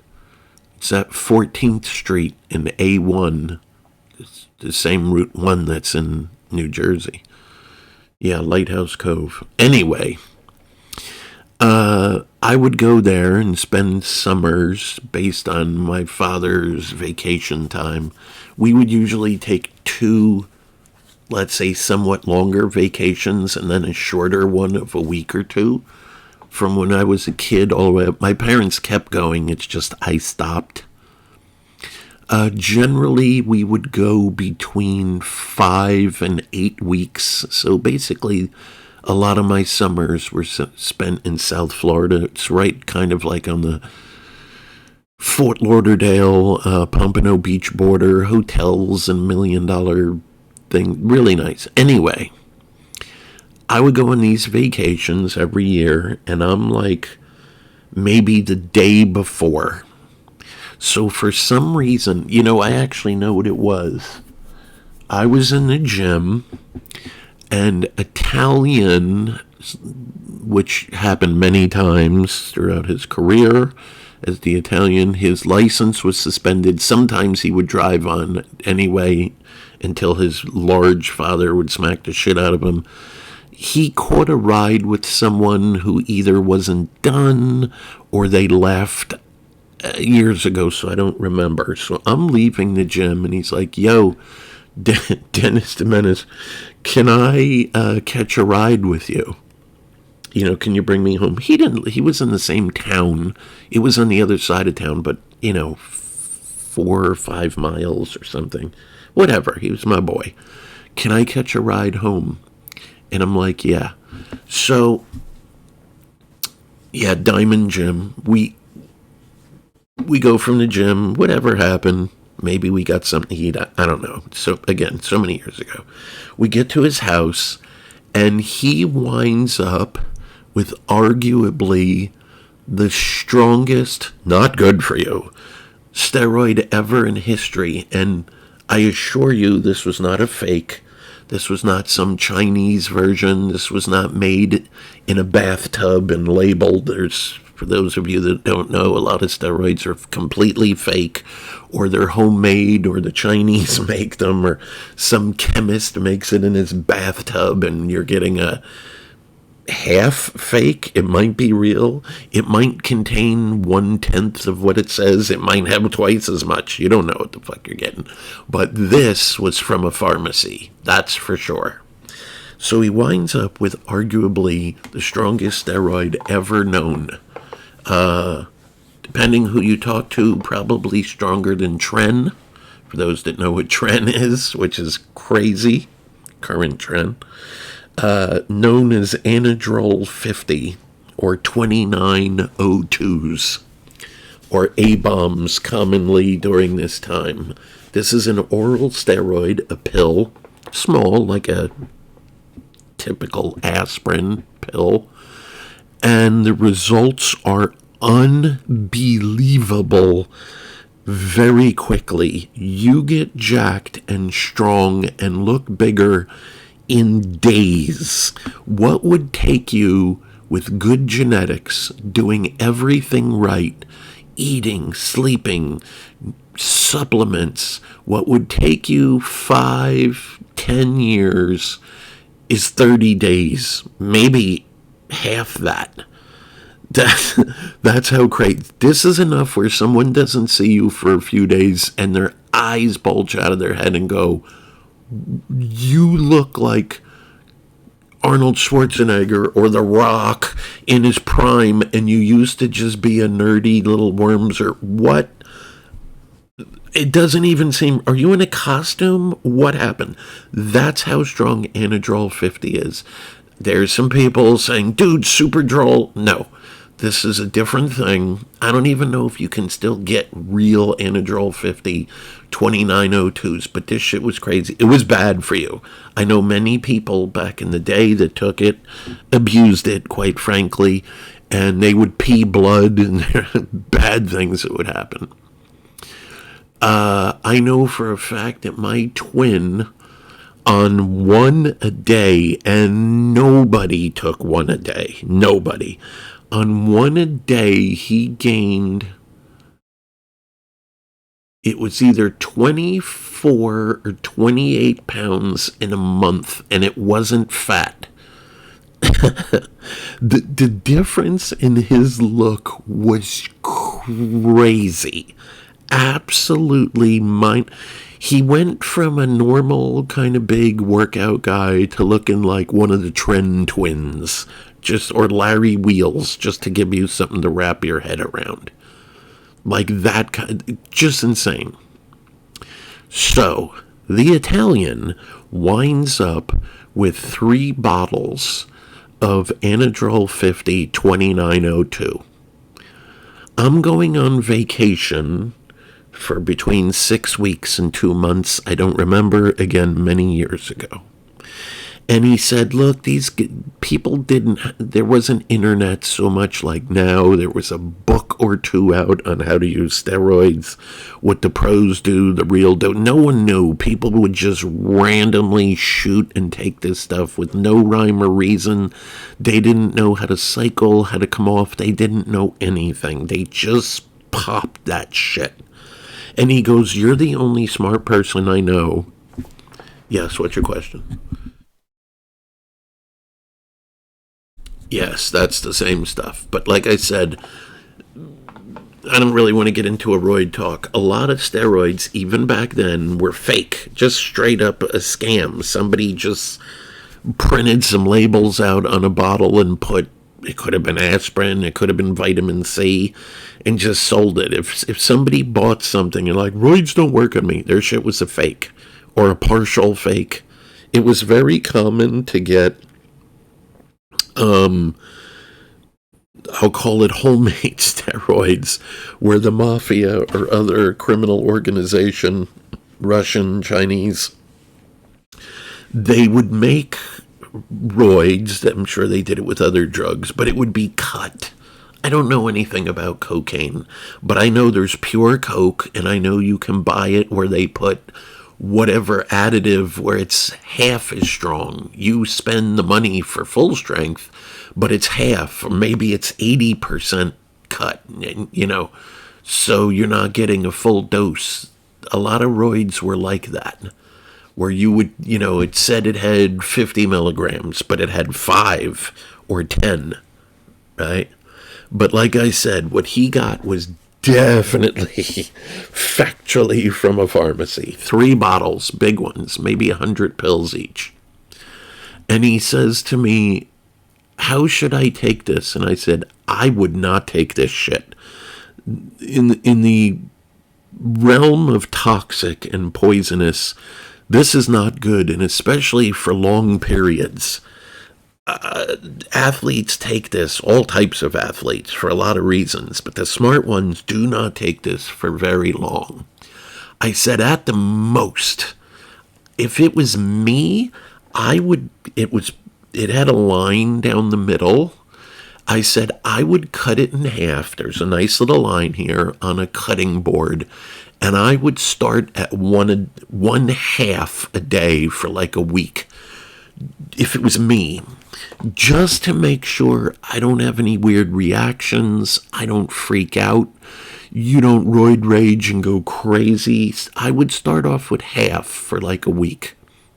Now, I knew what pro bodybuilders took, and football players and rugby and all of these things. I mean American football, not, pussy football. Although they take stuff too, just different stuff. I said, and if it was me, and if I tolerated it for a week and nothing crazy went, I would then take a full pill. And I said, if it was me, I would probably do it for about a month at one pill, and then I would go down to half for another week. And then I would probably cut it in a quarter, like taper down, and then there's some other things I would do to make sure my balls were working again. No need to get into it. That's what this is the last thing I tell him. I go on vacation that day or the next morning for 6 weeks to 2 months. So he has, assuming this is all he did, 300 pills, which even if he took one a day, lasts 300 days. So I come back from vacation. Actually, I remember it was 6 weeks this time, and I remember why it was cut short, regardless. 6 weeks I come back, and I don't know how there was messages from him. Hey bro, you gotta come over. Pop's got this new barbecue grill, and we grill every day, and we have Italian food and like burgers. After the gym, come by, we'll eat or something. So I wanted to see my boy. His brother was there, and there was usually some other people hanging out.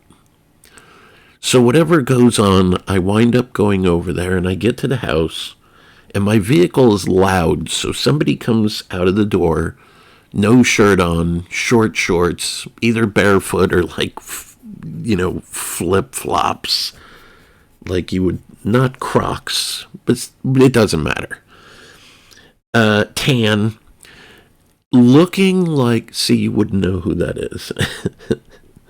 Looking bigger than The Rock in his prime, or John Cena, bigger.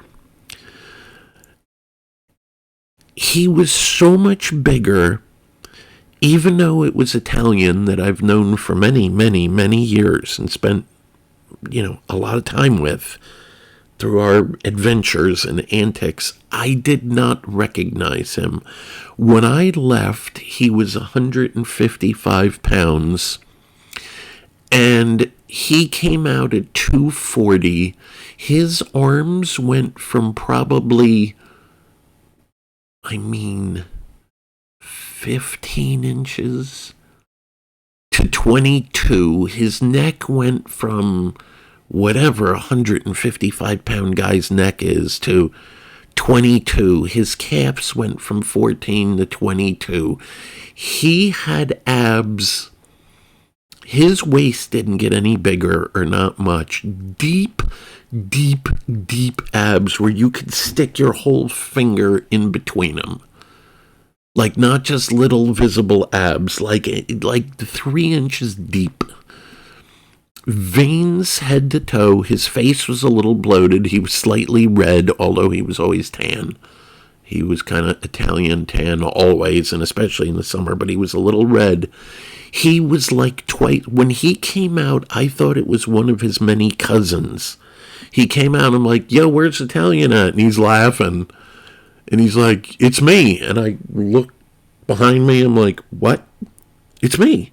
And I'm like, you sound like him, but I know he told me he has cousins that look just like him, but are much bigger. No, it's me, bro. And it didn't, I can't even explain to you people. It didn't look like him and like he's been going to the gym. And keep in mind, we're only talking a short amount of time, 6 weeks, a month and a half. It's not like I left for 5 years, right?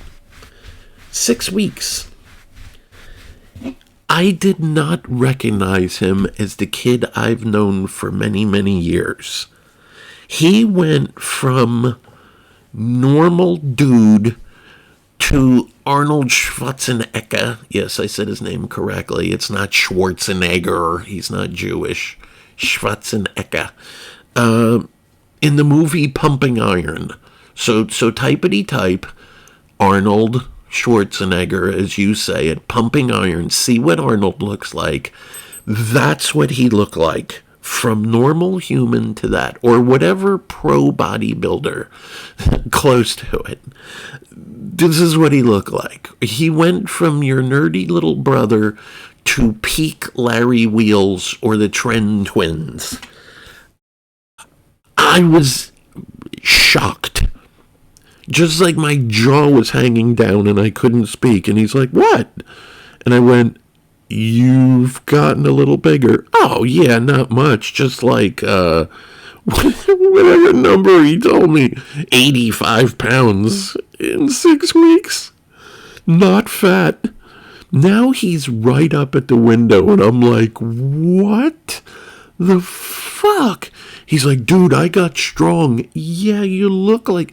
What did you bench before? I could do 185 for 3 or 4 on a good day. What about today? I did 405 for like a dozen. 6 weeks? Are you kidding me? Just veins bulging out. He flexes and it looked crazy. And I go, Italian, I've heard stories about hyper responders. Now I can make a video about this. Coach Greg would love this video. Shout out to Coach Greg. And oh God, I don't even know if I want to go into this. Should I end the story or just do like another 5 minutes? No, I'm tired, dude. It's 4:01 in the morning. You know what? I'm going to change my train of thought. Anyway, he is ridiculously bigger. He's strong. And I say to him, the last thing I remember telling you, Italian, is start off at half a day for a week. So up to 6 weeks, that's 5 weeks. Then go to 1 for like the rest of the month, and then slowly taper down. So you shouldn't even have used a whole bottle, not even, I have to figure it out, half a bottle. He's like, nah, I ran out a couple days ago. So if a couple seconds went by and I went, wait, you had 3 bottles with 100 pills each. And you're out? Yeah, a couple days ago. There's no way you took 300 pills in 6. Yeah, it wasn't working fast enough at first. I tried doing what you said.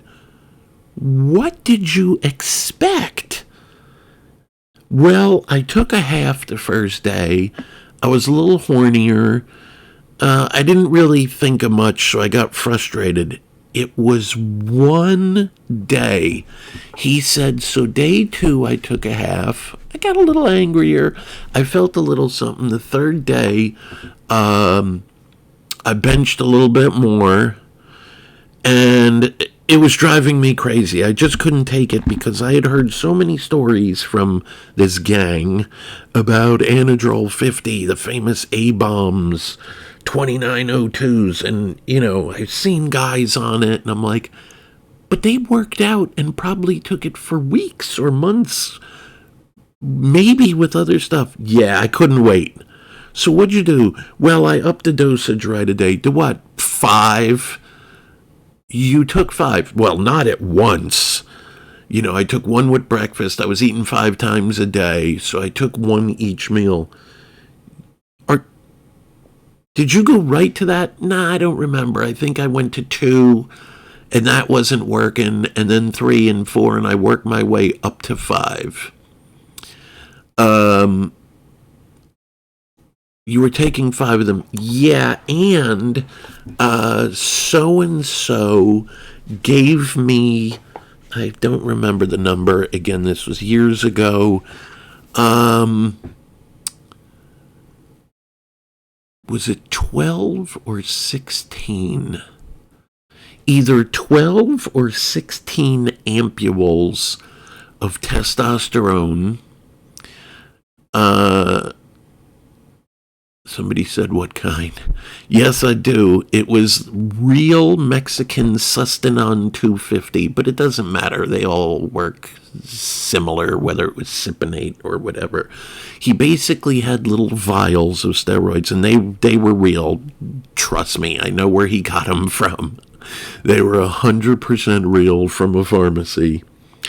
And he said, I took all of those too I'm like, you took 250 milligrams a week and 5 anadrols. He's like, no, I used all 12 or 16 vials in the 6 weeks. I'm like, dude, that should have been enough for 12 to 16 weeks, and you did it in 6? Yeah. He had roid rage. He was crazier than normal. I hung out with him. He actually maintained it because the Sustanon, I don't want to go into this too long. The answer to your question is yes and no, but this is another video. And no, I am natty. It makes it last a little bit, but he went down. He probably maintained most of it for a week. This was all, for those that know about such things, this was all water, except the water went in good places. When you take Anadrol, it's not just like being bloated. You don't just look like a sausage. It ups your blood volume. It does regular things. But for a week, he was the same.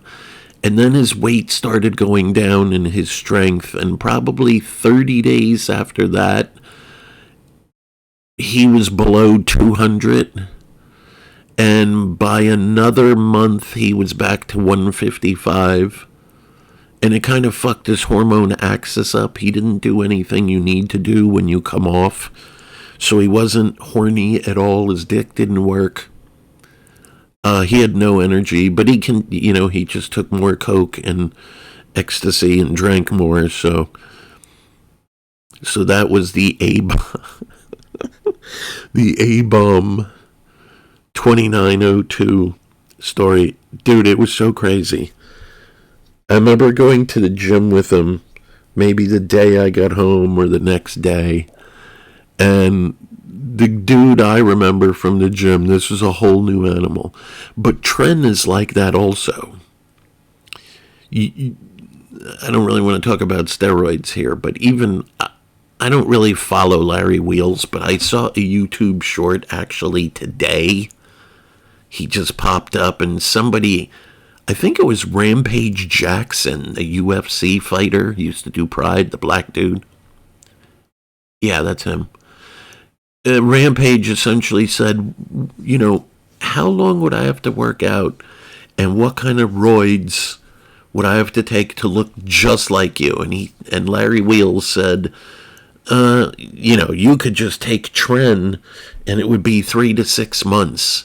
If you took the right stuff, several weeks. That's not a joke. And anyone who says, no, it's not true, it's hard work and dedication, no, it isn't. If you take real, the problem, anyone who disagrees had fake shit. But there's been plenty of bodybuilders, several that come to mind. Back in the day, I don't really want to talk about this too much, they didn't stay on drugs all the time like guys do today. Because there was no social media and all of these pictures and photos. Guys in the old days would only do roids for 12 to 16 weeks. If you saw pictures of even Arnold off season, he was kind of pudgy some of the time and not a giant dude. He was a little bigger than, he looked like what you would think a regular football player in high school looked like. Sometimes he was skinny. A lot of these guys were twigs. And they would go on, back then, mellow shit compared to today and turn into Arnold and Lou Ferrigno and all of the stars from in the old days. Quigley. Those that say, oh, it's hard work and dedication, it isn't. When you're on roids, it's literally the magic pill if your shit's real and you know what you're doing. You could go from the nerdiest dork ever to what you think of The Rock, the twins, Larry Wheels, insert your guy here, in a couple of weeks, or certainly less than 6 months, 3 months or less, if you took the right shit and ate enough. But yes, some people are super responders, allegedly, where they take the same dose and do the same thing, but they get 3 times better results. I don't know if I'm a believer in that. I think some people just get fake shit. So it doesn't seem, oh, I'm a hard gainer. No, your shit's just fake. This vid is not about that, but I will answer quickly. I never had a problem with getting bigger and stronger. Did I blow up like these guys in a few days or weeks? Nope, it took my whole life. Yeah, I benched 600, and yeah, I squatted 800 and deadlift, but this didn't happen, and, this took from when I was 15 years old, Yes, and doing everything right, all the right supplements, and sleeping, and the right vitamins and minerals, and creatine, and glutamine, and high protein, and all of these things.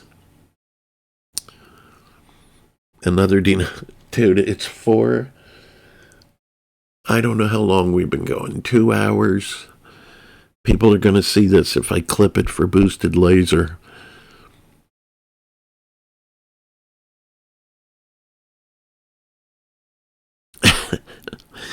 I don't really want to do question and answers.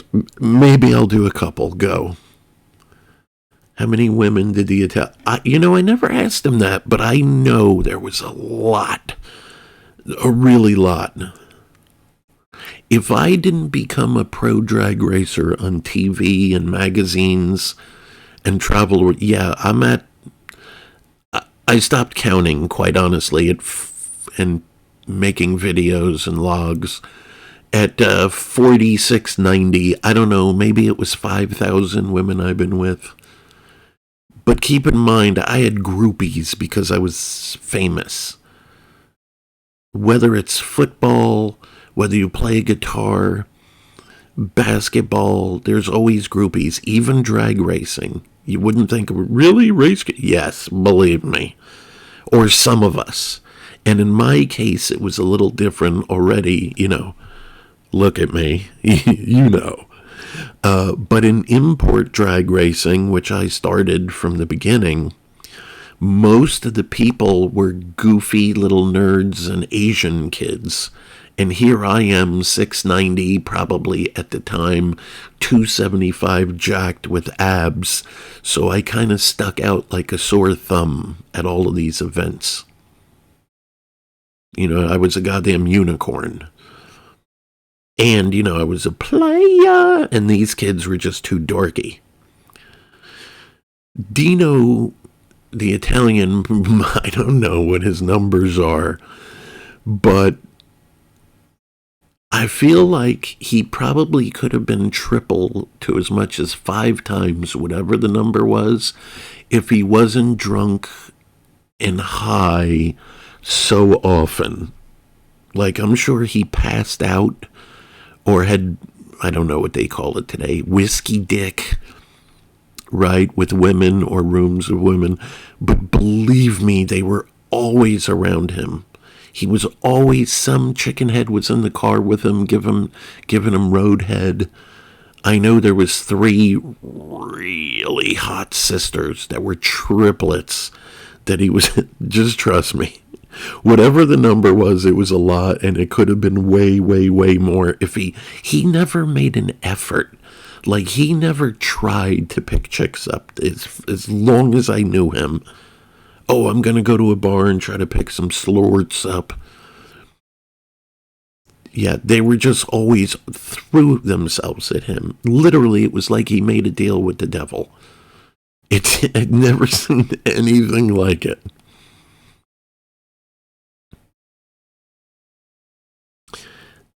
Again, I'm straight and vanilla. To me, he just looked like any other clean-cut Italian kid. But what do I know? A lot of women maybe like very tall guys, or maybe guys that are super jacked. That I could see and acknowledge. He wasn't extremely tall, 5'9". He was 155. He was in shape, but this is not some giant jack guy. Although he looked athletic with his shirt off, he wasn't some muscle freak. So whatever his face and hair, I don't know. But then again, I've seen pictures in movies of, he's old now, of prime Brad Pitt. Right? So millennials are like, man, that nigga's 60 years old. Brad Pitt universally, worldwide, was like the hottest guy ever for 20 or 30 years. I never saw it. I'm like, he looks like my whole family. I don't know, blonde hair, blue eyes. I don't know what made him so hot, evidently. But I don't see it in any other guy that women go absolutely bananas for. There's even some that I really don't see it in. I can make a list of guys I can't believe women like. But whatever it is, I swear to you, it was like, one day he met the devil, and the devil said, I'll make a deal with you. Every woman of every age, color, it didn't matter how old they were either. Every woman, you have to give me your soul for eternity. But from now until you die, every woman, married, single, gay, fat, skinny, black, white, Indian, whatever, aliens from other planets, they are going to swoon over you. It's like he had a magic potion. Like that shit Morty gave to... See, none of you watch Rick and Morty. He... like Rick made for Morty out of voles. Yes, that one. It was insane, dude. Just absolutely insane. Girls knew him, and there was no internet and Facebook and whatever social media, just word of mouth. The amount of times that I heard at clubs, not so much bars, it would be clubs. Yeah, the amount of times that I just would hear girls say, "Oh, I've heard about you. My friend hooked up at you down at the beach," and it's just crazy. Countless, countless, countless times.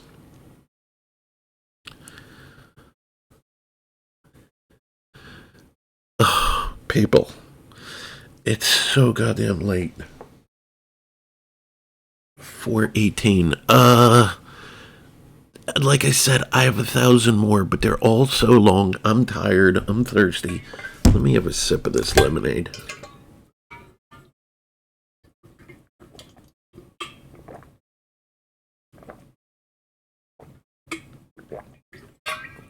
Oh God, that's good.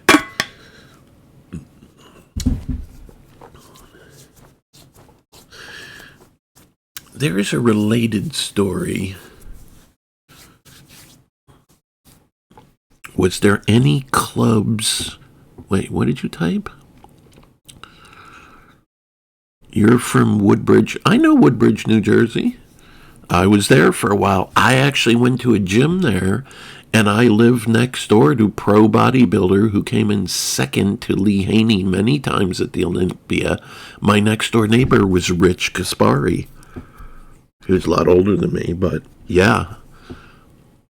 Yeah, Edison, but I know Woodbridge very well. I could go into some things, which I won't. I know that club very well. He's asking me, it was a club and a bar called Poor Billy's. It was fairly big, also a restaurant. Yeah, I was there. I mean, not hundreds, but quite a few times. I knew some, if you've listened to this whole thing, some of Italian's friends, quite a few, were bouncers there at one point or another, just so they could show some legal money. One of the guys was kind of not a retard that was in this gang and sold drugs. And he would be like, "Look, we can't have new cars and be flashing around 5, 10 grand and have chains and rings and all of the things we have. Yeah, and buy bottle service and do all this shit and have no jobs. So we got to get some bullshit jobs so it looks like we're doing something so the FBI doesn't come for us and our parents don't." Yeah, so they were often bouncers. Plus, it was a good way to sell steroids. People that would go into clubs and other drugs too, the ecstasy and all this other stuff. So they were.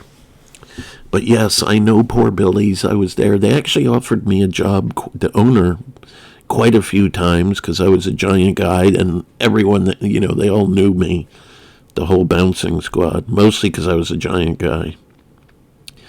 I do have quite a few stories from there, but including the Italian, and one of the many times that I almost died, I have a Poor Billy story.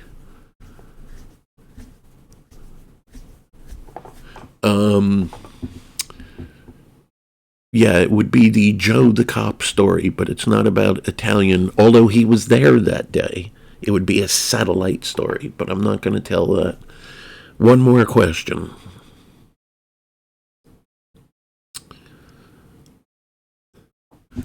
Oh, I mean, I'm assuming this is a woman from the name. Maybe it's not. Maybe it's a e-girl or a gay or just some dude goofing. Someone said, "What did Italian look like?" He looked like an Italian person from the Jersey Shore. Very Italian-y. Dark hair. I don't know. He vaguely. Now, see if I say this. None of you know who this is, or you only know this person in their old age. He looked like.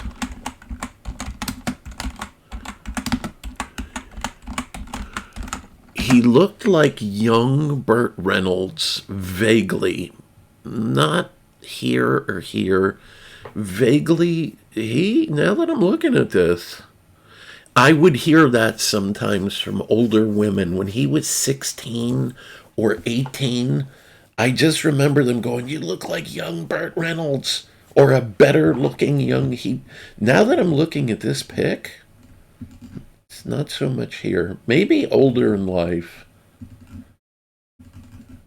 He, him and his brother, wow, this is kind of crazy seeing this.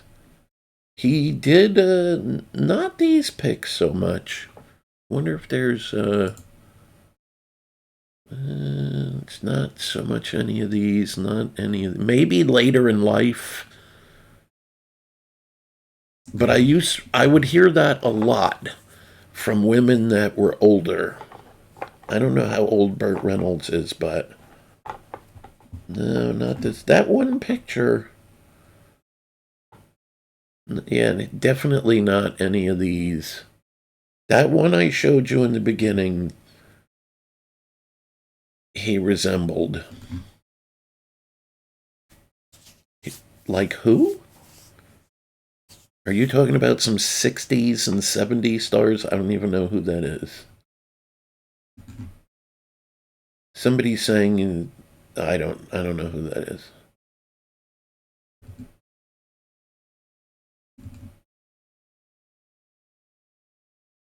Yeah, I don't want to sit here going through a bunch of. But anyway, that one particular picture resembles him. Yeah, these are all too old. Isn't that. Wow, I thought that was the Mandalorian. Does anybody know his real name, the Mandalorian? Is he Italian? I do know there's a new movie coming. Well, I guess Burt Reynolds for years was a heartthrob. He was in all kinds of movies. Again, I'm straight, so to me, he just looks like any other. I don't like here. I don't. If you said, do you think women would go gaga for this guy? No. Like any of these, he was a heartthrob, I guess. He had TV shows and movies. I don't see it. He just looks like a guy with a big puffy mustache to me. Well, it was an age before people had to be jacked like today, where you got to be roided up. This is what leading men look like. This was hot stuff probably in the 50s, 60s, 70s. This one? Uh, no. That doesn't exactly look like him.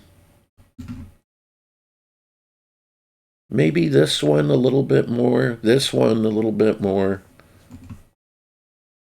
Some of these, like, not at all. But it's hard to, what does someone look like? That's hard to answer. Right. So there, there you go. But like I say, this is not second-handed or third or fifth or some kind of urban legend. I saw it for many, many, many, many, many years.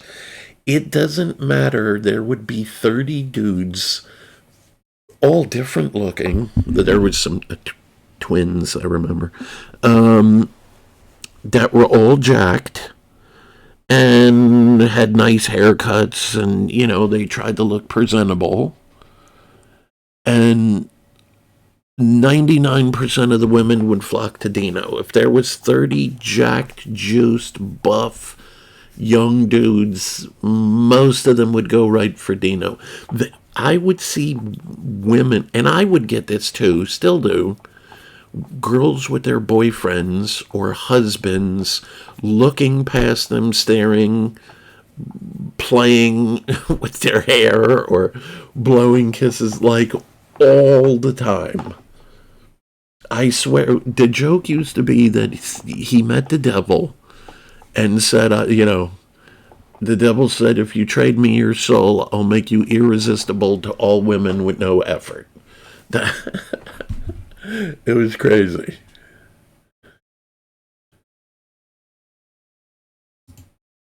Oh, I don't know. It's probably from a movie. and it's black and white. But this really, Italian had better hair than this. I don't know if this was for the movie role or was he losing it or whatever, but yeah, Italian had nicer hair than that. Yeah, I don't know. To me, it looks like just a clean cut, like every other guy that you see on the street. But, I don't know what women like.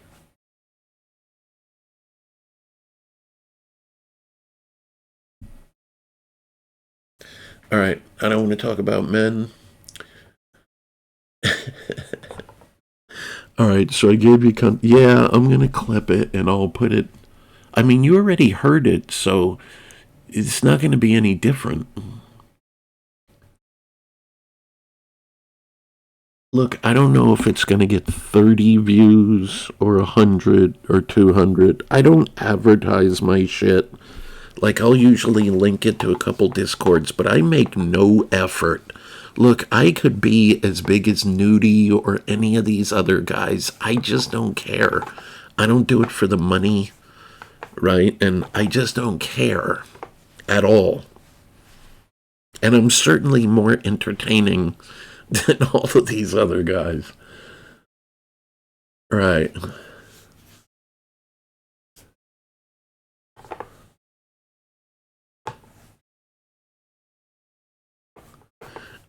I get people on Boosted. I have several Guild Wars channels. It's just most people only know Boosted Laser. I have quite a few. And other channels. I have a car channel, I have a workout channel, I have a survival channel, a military channel. What was this is literally the last thought, and then I gotta go. It's 4:30, people. Uh, yeah, I get people on Boosted Laser that say, "Look, there's a million game vids. Yours are usually funny or clever. I like there's a lot of little clips. A lot of kids today have ADD and OCD and whatever form of retardation or whatever they call it. So they like my format where it's short." But there's a lot of people that say, "Look, I like to drive home. And instead of putting music on, people listen to, I'm just going to name one, Joe Rogan. Because there's no video, you know what I'm saying? They can just drive and listen and be entertained. Maybe some people listen to gospel or, I don't know, Sean Ryan. There's a million podcasts.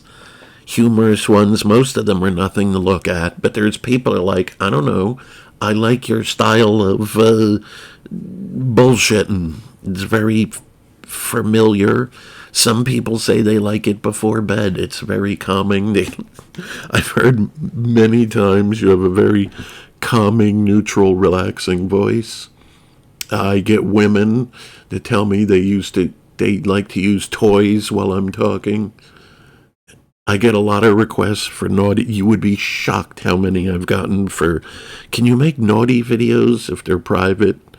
I've had more than you would imagine. I don't have a number in my head that want me to make private videos of audio saying specific things. If I write a script, can you say this and make a vid? a lot. Shocking. Several people that you would know from the game. One would be very, very shocking to you. Oh, feet pics, all of that shit too. I've been asked, can I have one of your shirts or your world champ trophies? Oh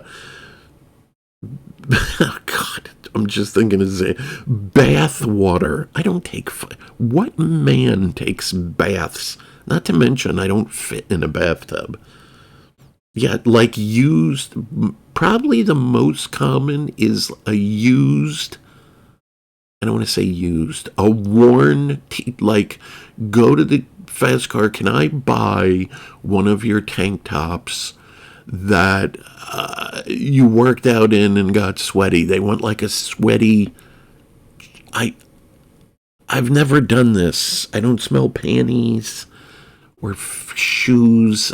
It's just not my thing. But you would be someone, just whatever cologne. I would just like to wear a giant shirt to bed that smells like you. You don't even know what I smell like. Whatever your cologne is. Quite a few times.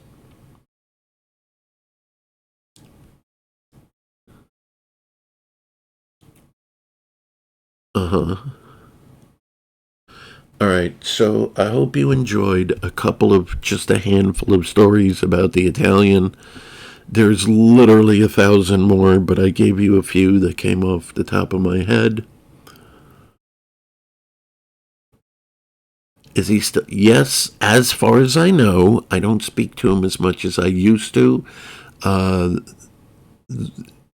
Ultra short version.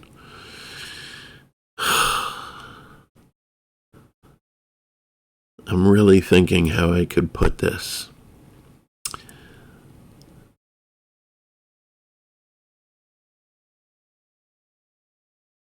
So, due to, I don't know the extent of this because he never told me. I can only, so this part of the story is not facts. Anytime I do story time, I will tell you if something is not facts or if I'm trying to fill in blanks. What I'm about to tell you here is not facts. I'm filling in blanks logically and intelligently. Maybe I have little bits of information. I'm not just pulling this completely out of my ass. Due to quite a few events, Italian was captured. And I'm giving you the super short version because I need rest and it's 4:35 or something. Italian was captured yet again.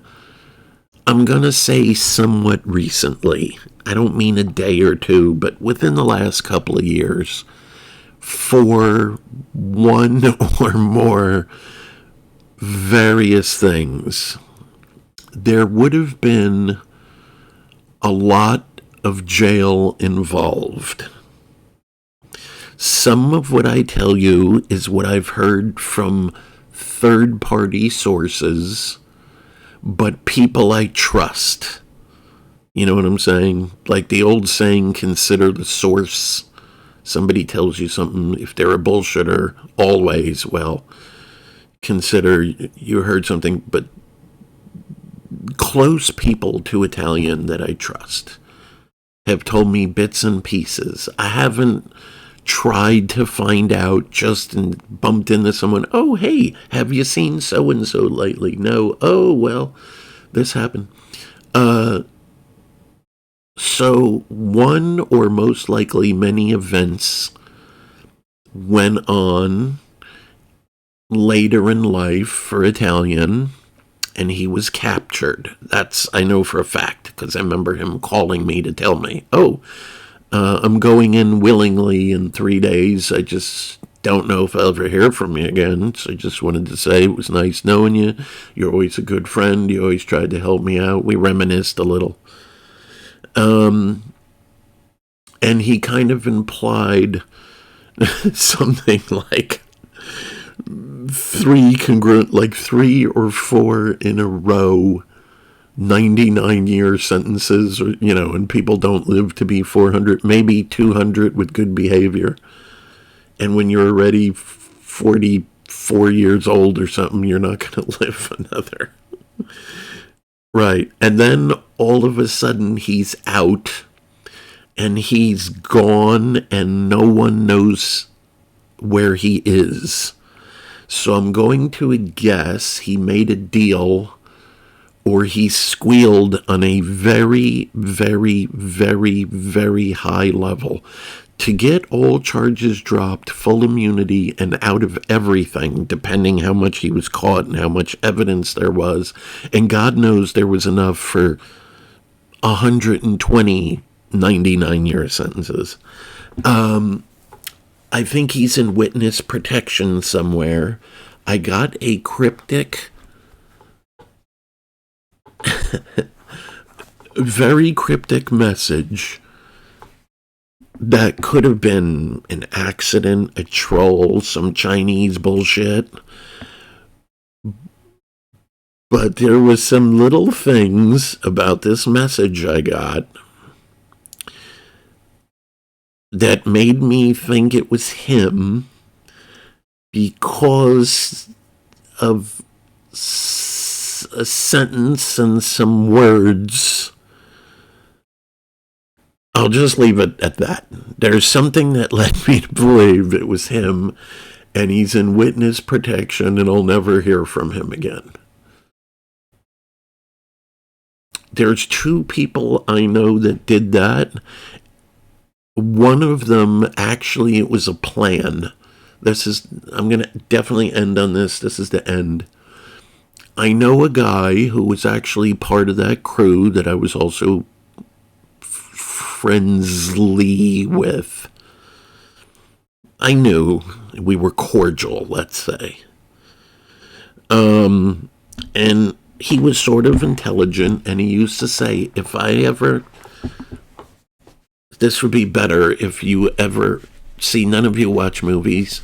There's a movie, not one of you motherfuckers. I don't know if 10 people are going to see this, 50, 100, 500. There's a movie none of you saw called Heat, Heat, with Robert De Niro. Somebody said Scarface. Yes.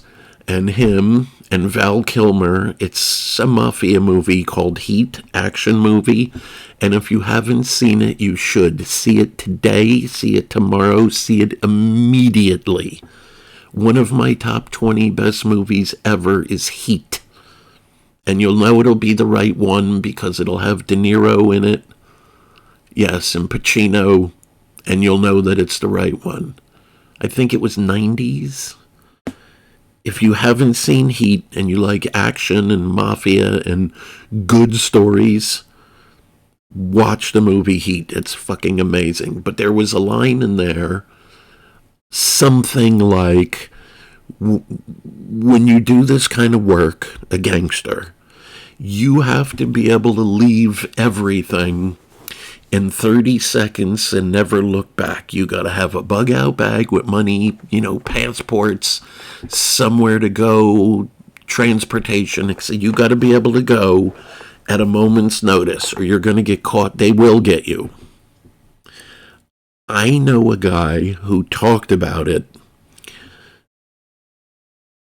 kind of half joking, and would always say he saw this movie too.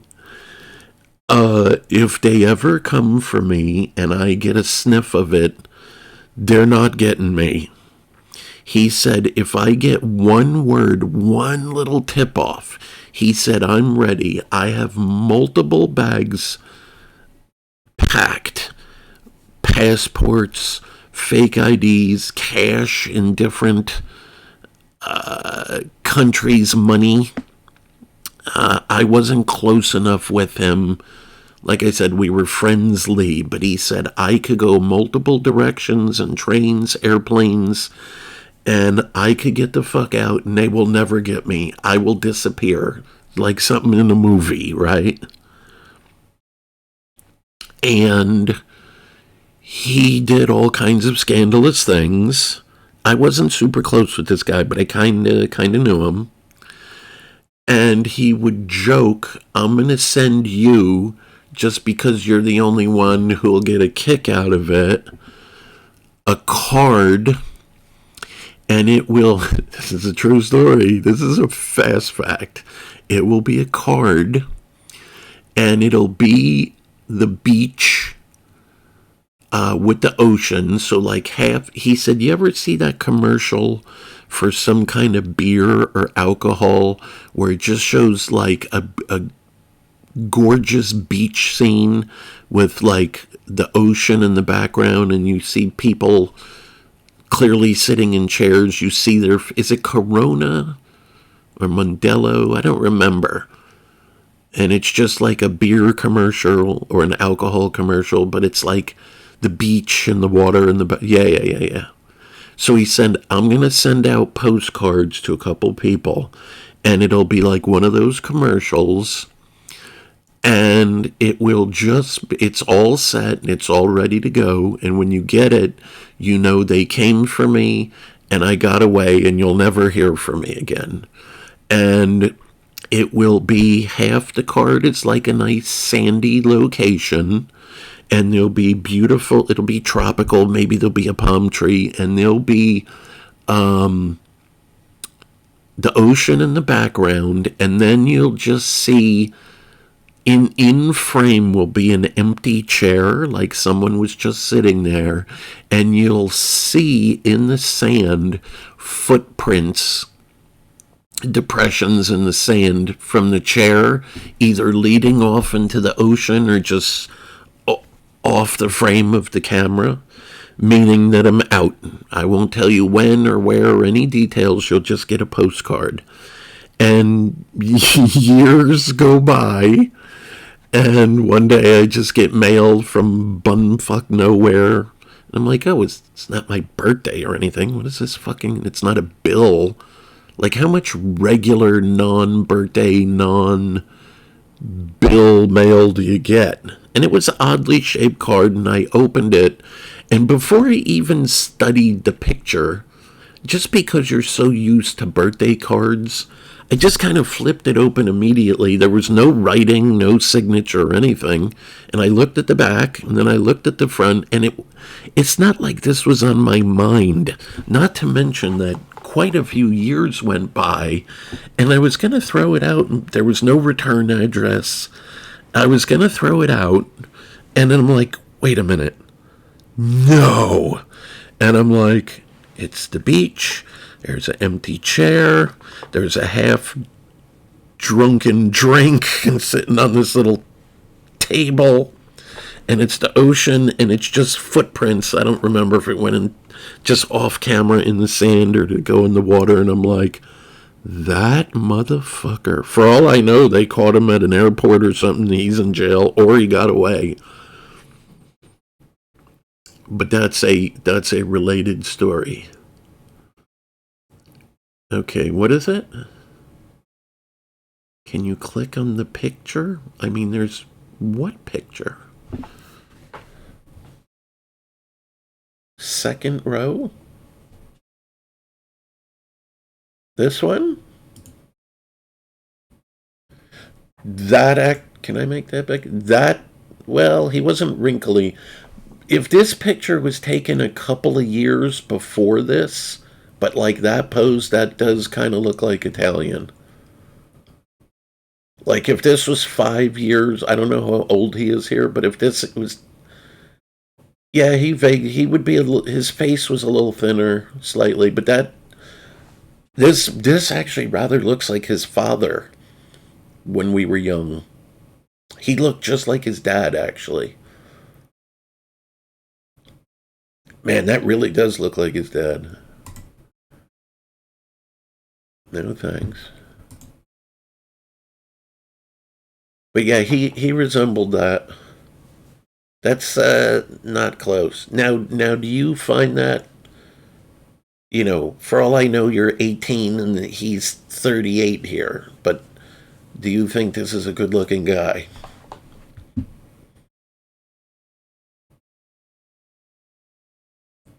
He does look like the Mandalorian.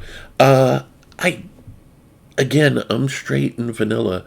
I don't see it. He has regular hair. He's got eyebrows, two eyes, a normal white style nose. He's a lot of women like that. I don't know what you would call it. Stubbly look, like you haven't shaved for one day. He doesn't. He's kind of clean shaven.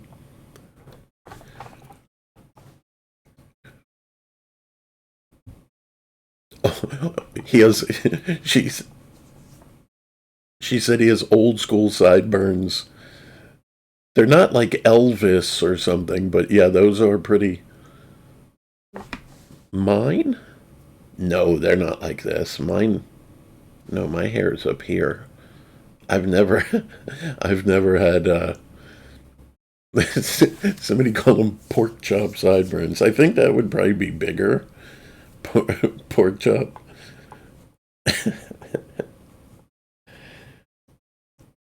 Uh,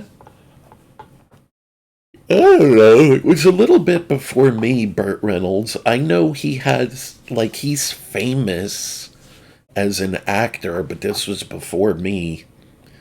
I know he did Cannonball Run. Those were probably kind of famous. Was that 80s? I don't know when that was. They were like goofy kind of comedy, sort of action movies. I know he had some serious roles. Nothing is really coming to mind. Burt Reynolds. Oh, Smokey and the Bandit. Those were kind of goofy, low budget 80s or maybe 90s comedies. Smokey and the Bandit.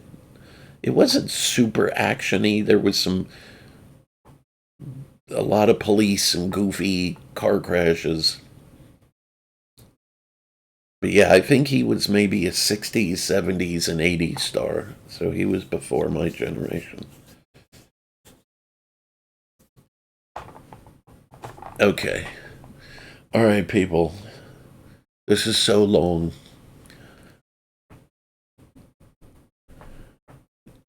I don't know what I'm going to call it. Story time or something? What, unboosted laser? Yeah, you'll see it. I'll put the word story or story time or will be somewhere in the title. But it won't be hard to find. But like I said, if you listened to the whole thing, I'm not going to edit or put anything else in here. So, oh, how late did you come in? Oh yeah, you missed a lot in the first hour. All right, people, I'm going to end this. If anyone on Boosted Laser gets this far, I don't usually ask for comments. Let me know in the comments that you listened to the whole thing. Please leave a comment. I don't ever ask. If anyone actually makes it to the end, just put made it to the end. I think Fast Cat might listen to this, trying to catch me giggling. Which, by the way, Fast Cat, if you made it this far, I didn't giggle. Abraham might watch this, a dude I know, and his sister. Shout out to Abraham's sister, who drew an interesting picture. So she's saying, is he talking to me? Yeah, bitch, I'm talking to you. I saw your picture of the fast car gorilla stick. Shout out to her. I don't know her, but I know her brother, who's a super cool guy.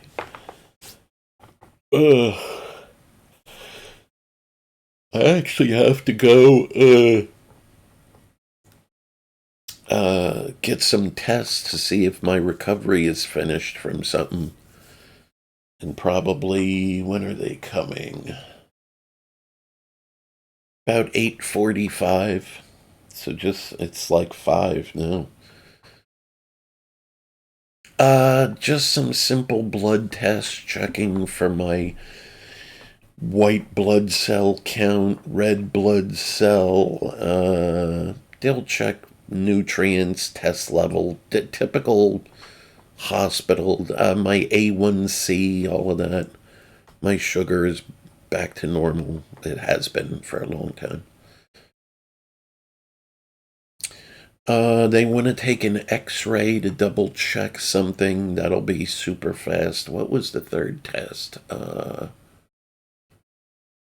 want to do the blood test and x-ray. Just to make sure I'm clear for duty. Because I have one more obligation before I retire from government work. At least active physical stuff. So sometime between now and the summer, I'll be gone doing something. Trying to think, what was the third test? Somebody said AIDS test. No. Is that even a thing anymore? I know like AIDS used to be the biggest. If there was social media when AIDS was popular, it would have that's all you would have seen on all medias. This was before then, and it was movies, TV, papers, just everything talked about AIDS. Now you don't even hear about it. Did I have a vaccine? Is there a cure for that shit? I mean, you literally don't hear about AIDS.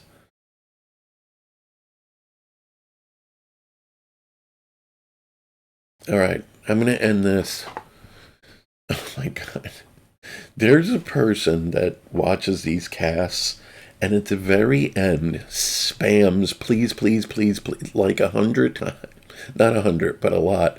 One question. I do know who you are, and you always get me at the end. I'd just make it where I don't end anything until I. What is your question?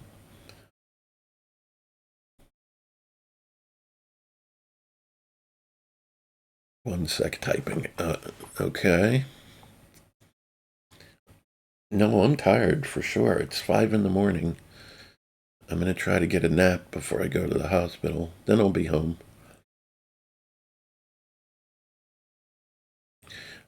Chef made very high level meatballs from meat from this ranch, if you've seen my food videos, and a pasta, and he made a red sauce with, you know, tomatoes, garlic, oregano, basil, I don't know, onions, kind of spaghetti and meatballs, but it wasn't spaghetti. It was like corkscrews.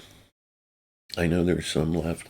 I don't know. You know what I actually feel like today, which I like to take now and then? I'll probably have yogurt before I go to the hospital. Plus, it's quick and easy. It won't weigh me down. I'll probably have a yogurt or two with some 64% dark chocolate chips. I don't know what's for dinner. If we're having leftovers or he's making. We didn't really talk about it, so I'm not sure about that. Okay, your question. So you said you slept with between 4690 and just over 5,000 women. That is correct. That I know of. There's more to that story. My question is, how do you not have AIDS? Look, Fast Car is an open book. I show pictures of me in the hospital. I've showed me nearly dead. Showed me connected to machines, good and bad. Uh, I don't know. I talked about this one other time. I don't know how I'm disease free. In fact, on 3 occasions, but definitely the very first, which, you know, there wasn't 5,000 at that point, but there was a good 1,000 or 1,500. I had to do something that required it was insurance related, like a health scan, a health check, a health check. Yeah, where they checked you for basically it was a blood test and drugs and even sexually transmitted diseases. That was one of the things. I had to go to this lab where they took, I don't know, pee or urine, and yeah, so they checked me for like the 12 most popular uh, sex diseases. Of course, number one being AIDS at the time. I was nervous. Like I said, it was probably about 1,500 at that time. Many scandalous women that were strippers, exotic dancers, many. A very high percentage. You don't think of these being clean women, and they could be. There's a lot of drugs, and unfortunately, with strippers. Anyway, the end of the story, so I can go to sleep, is I took the sex test, And I was nervous. You got to wait a few days. And I went in only because I was very, very, very close to the labs at that particular time in my life, literally like around the corner. And I said, yeah, I'll just stop in for the results. Plus, I was busy with something. Anyway, I went in and I see my doctor, or the doctor there. And I said, all right, I've made peace with him. If I'm going to die, just tell me how long. And he said, no, you passed. You got a clean bill of health. And I was like, are you sure? And I remember him laughing. We were in a room with a closed door. He was a lot older than me. He was probably 50 or something. And he laughed and he said, Dennis, whatever the number was, I've been a doctor for, whatever he said, 30 years. And he's laughing. And he said, no one has ever asked me that or said that or anything like it in my entire career of doing this. And he's like, what do you mean? And I said, Doctor, I was prepared for at least a couple of things on the list, and certainly the main one. And he said, look, essentially, I'm giving you the short version. Uh, you know, and this was years ago. I don't think this would happen today. Really quickly, what? I want to finish this.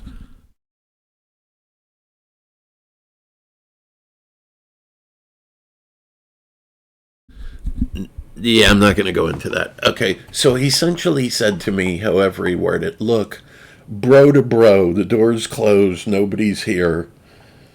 You know, how is there a lot? You're a big dude. I don't know. Maybe chicks are into you. So I told him roughly how many, and he's like, "Oh Jesus!" And he's like, "Did you use a condom with all this?" I'm like, "Nah."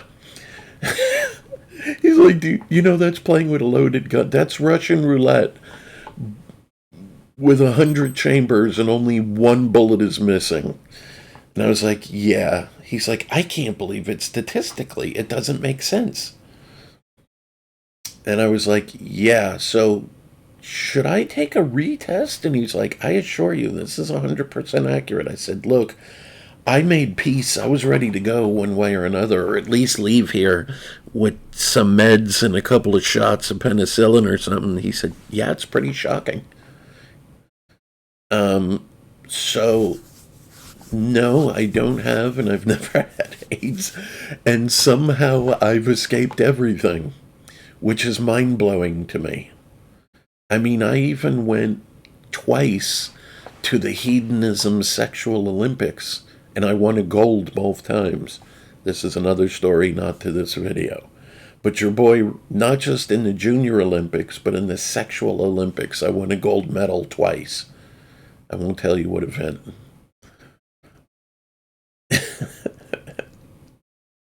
That's a fact. That's a true story. Your boy was at Hedonism, at what was called the Sexual Olympics. Somewhere there's a video of this, or videos. It was on, you know, VCR tape or whatever, VHS. Oh, if it was digital, some asshole from Guild Wars right now would be typing and searching. He would have found it, and it would be clips of it on every Discord already. Everybody wants to see the 13 by 8. I don't know what that is in metric.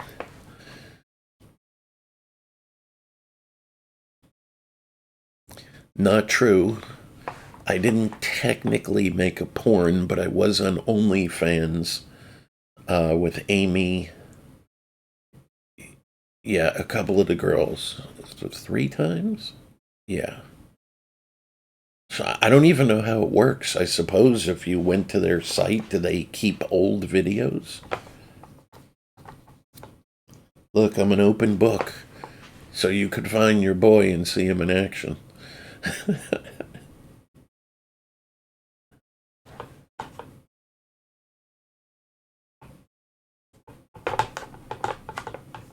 I even I even stole a line from a movie literally none of you know.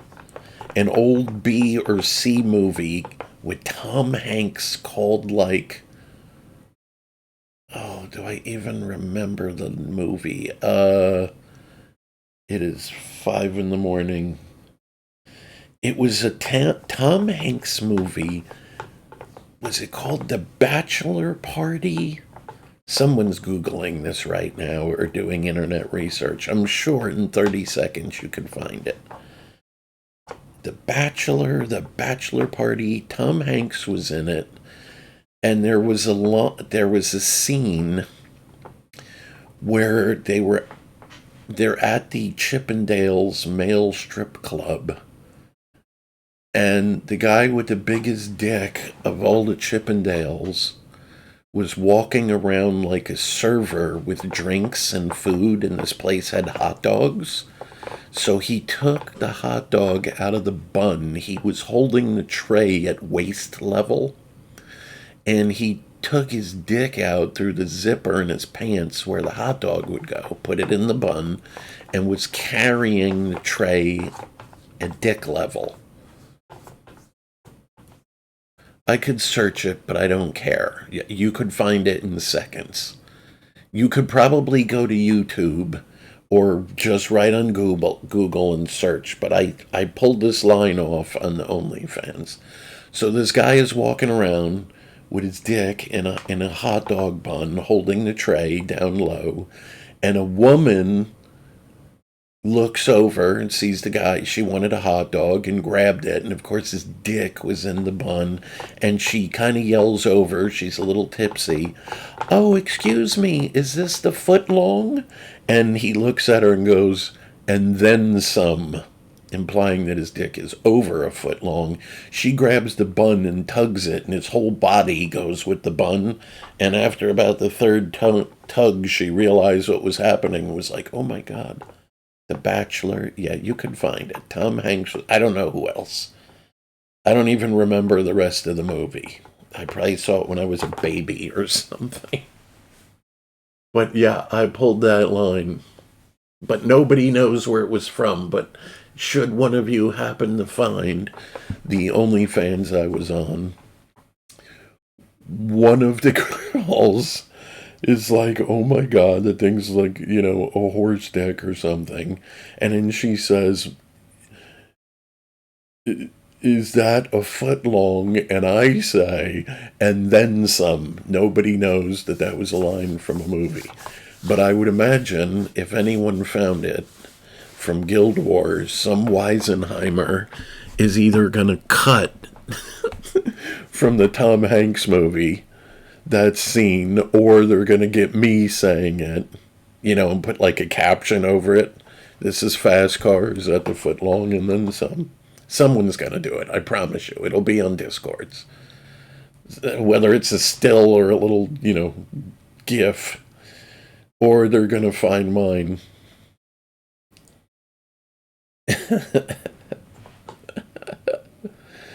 Oh, I'm getting slappy. It's so late.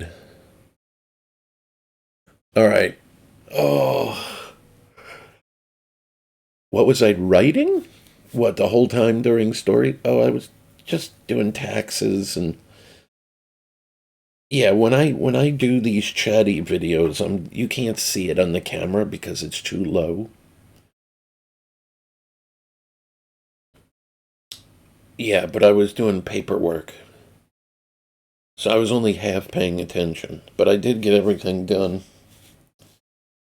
That's not true. I have two more envelopes, but one of them is bullshit.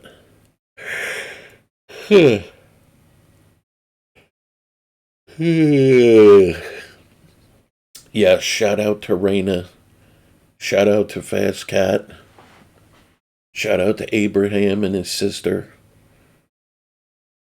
Did he say she was retarded? No, he said she has level 1 autism. I don't know if he meant that, or was that a joke? Yeah, I'm talking about you who drew me the picture with the gorilla stick. Some of you know the Gorilla Stick story. Some of you don't know the Gorilla Stick. If you don't know, you missed out on that story time.